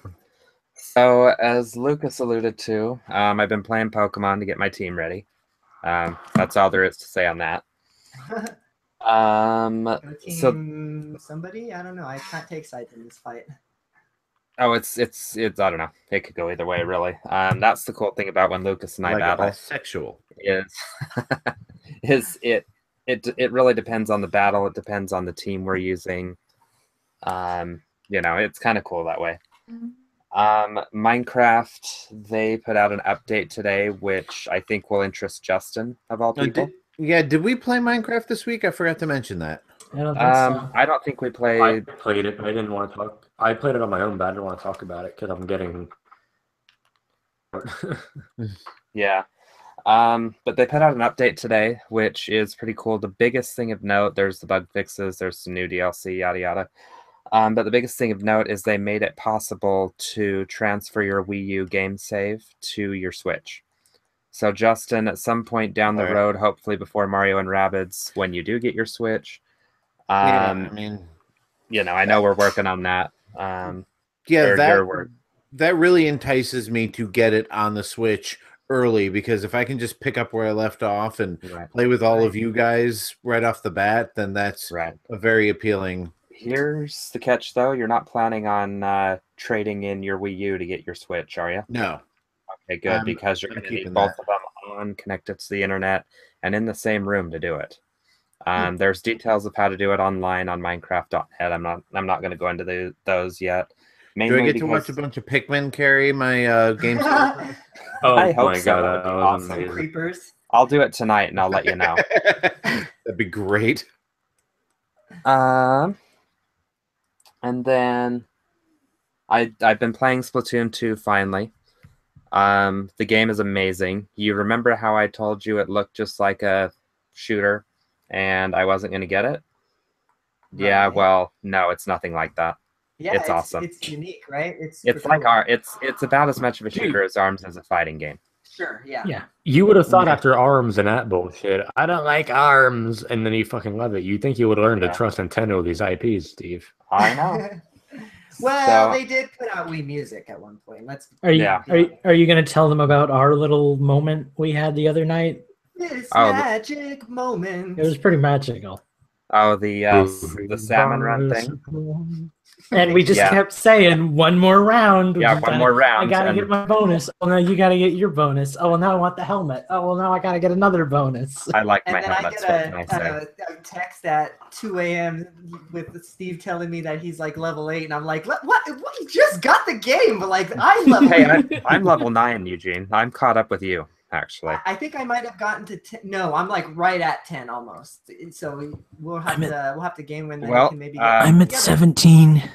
Hacks, Oh. Phantom, I'm hopping on Splatoon after this. I've got to beat Eugene on levels. Got to go fast. So I've been playing that. I've been playing the Knuckles mode in Sonic Mania. Haven't gotten too far in it, so I don't have a whole lot to say on that. Played Chapter 1 of Minecraft Story Mode with my wife on Sunday. That's an experience. It's kind of like a choose your own adventure book. You'll just be, I guess more like a movie. I don't know. You'll be watching a cutscene, and then all at once some dialogue will pop up, and you'll choose from 4 options, and it'll say, so-and-so, remember that, and you'll go on with the next choice. There's segments where you explore, and as you explore, you find stuff, and you use that stuff later on to get yourself out of sticky situations. If that game was like $15, I would jump on board because I like that stuff. But Right. It's like 40, isn't it? It's 40, but it's got five chapters, and each chapter is 2 to 2.5 hours long, depending on how you play. It just feels long for a game that doesn't really have much gameplay, you know? Yeah, well, and you want to do it 2 in one sitting, so you need to set aside 2 hours and just play. Sure. So there's that. That's kind of the reason I've only played the 1 chapter so far. I'm enjoying it. My wife didn't enjoy it so much, but no big deal. And then I played some Monster Hunter Generations the other night at the Infendo game night. So that was a lot of fun. Awesome. So I kind of, believe it or not, I actually kind of carried Hacks through getting some of his early armor stuff. So that was a good time. Good deal. So, and that is everything I've played this week. I've played a lot of games this week. It seems like it, actually. Cool. Well, I guess that leaves me last and definitely least. But we are going to talk about the games I've been playing either. Because I haven't been playing much that I haven't already talked about, but I did want to kind of hit on a few things. A few weeks ago, actually, I went to this really cool art exhibit called Meow Wolf, and it's put on by the dude that created Game of Thrones, George R.R. Martin. He actually lives in Santa Fe, so he opened up this really cool art house. It's really awesome. But within that art house, is this really cool little arcade, and so I actually got to play some games, some older games that I haven't played in a long time. So at the arcade was Marvel vs. Capcom. I think it was the original. They also had this game called Silkworm. I don't know if you guys have ever heard of it, but I've never played the arcade version. I had the game on NES. I had no idea there was an arcade version, actually, and it's actually really cool. So it's 2-player co-op. One person's a helicopter, one person's a Jeep. And, obviously the helicopter is on the top of the screen, and then the Jeep takes care of the stuff on the bottom of the screen. It's actually really cool game mechanics. I haven't seen anything else like that since, and I think that could really be something cool, like, even here now in the Switch generation, something like that. And Check it's it out. called Silkworm? Silkworm. That's a weird So, name for a game about a yeah. plane and a truck. Yeah, dude, don't ask me, but it's really cool, actually. So they had that at the arcade, and we played that for a little bit. What else did they have? They had like Mario Brothers. They had a Play Choice 10 there, so that was really cool. They had a bunch of cool stuff on that. But yeah, other than that, haven't really played anything too interesting. I did pick up Pokemon Moon back up again after my save was lost. So I'm not too far into that, but I'm looking forward to getting in some battles with Pikacock and Lucas. Yeah, when are we going to battle, Eugene? Well, I don't even have a Pokemon yet, to be honest with you. So I'm like literally in the beginning stages of the game. Hi, babe. So yeah, that's really it for me. I haven't yet. So yeah. Oh no. I think that's about all. Eugene's woman is here. Now we have to go. Well, I mean, I'm the last one to go here. Do you guys have any other games you want to tack on? You've been playing Mitomo the last 5 minutes, Mike. You want to talk to us about it? I mean, No, I've been walking around and getting all my pay stubs because I've been bored.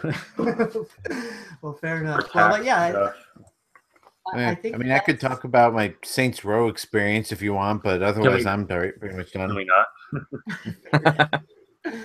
All right, y'all. Well, yeah, I think that's about it. Unless you want to hear about the million times I've died in Battlegrounds in the last week, which has been a lot. Yeah, that's all I've been playing. So that really brings us to the end of the show, I believe. So, And for once, it brings me to the end of the show. Yeah, no kidding. I know. It's good to see you here. It's been a while. Almost made it to the 3-hour mark tonight too, so that's saying something. So yeah, I think that's it for us tonight, guys. So we're gonna get out of here. But before we do, we're gonna tell you where to find us and who to beat up on Twitter because we only have 50 some odd followers, so we're just disgraceful. Yeah. We don't know what we're talking about. Yeah. Oh, jeez. Mike, how many followers you got? Where can we find you? 131 followers, which was brought to my attention by Nintendo Collection. I didn't even know how many followers I had. I thought I had less than that. So thanks for making my day. Fewer. You can. Now you listen right here. I don't need you and your attitude and your grammar. I got my God, I got my guns, and I got my America. Well, we got to do some scripted stuff here and just have Mike do all the voices. On Twitter at Mike_V_poet.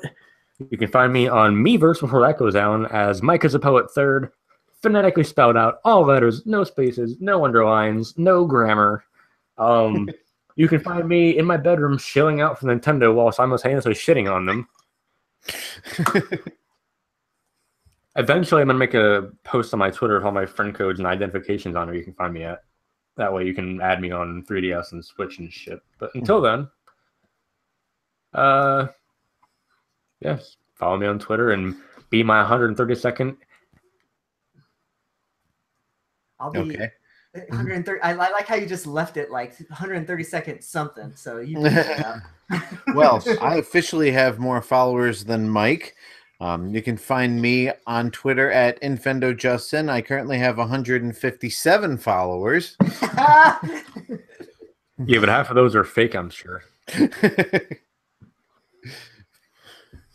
they're all illegal. They don't count. All right, where do we find you? Hey, I wasn't done yet. Oh well, shit! Hurry up! Don't taper out. Why? Mike spent 5 minutes tapering out.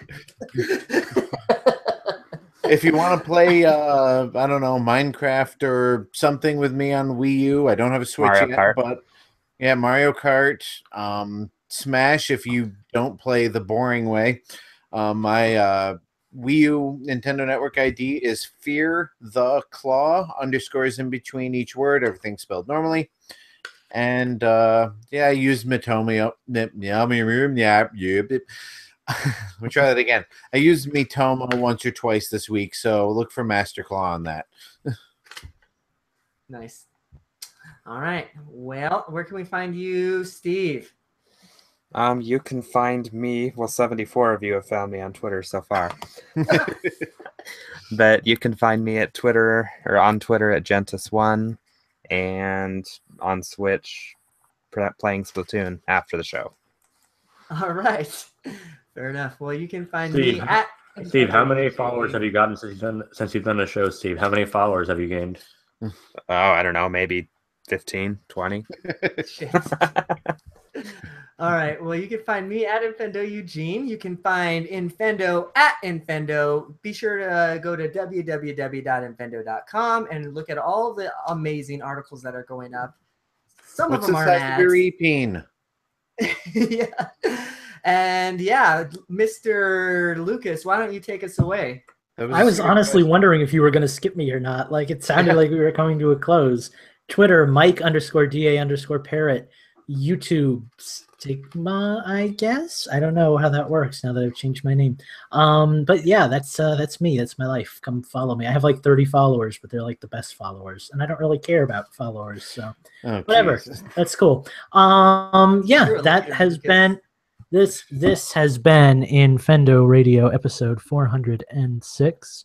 This is the Infendo crew saying good night and have a pleasant tomorrow. Wow, that's the young one of the group too.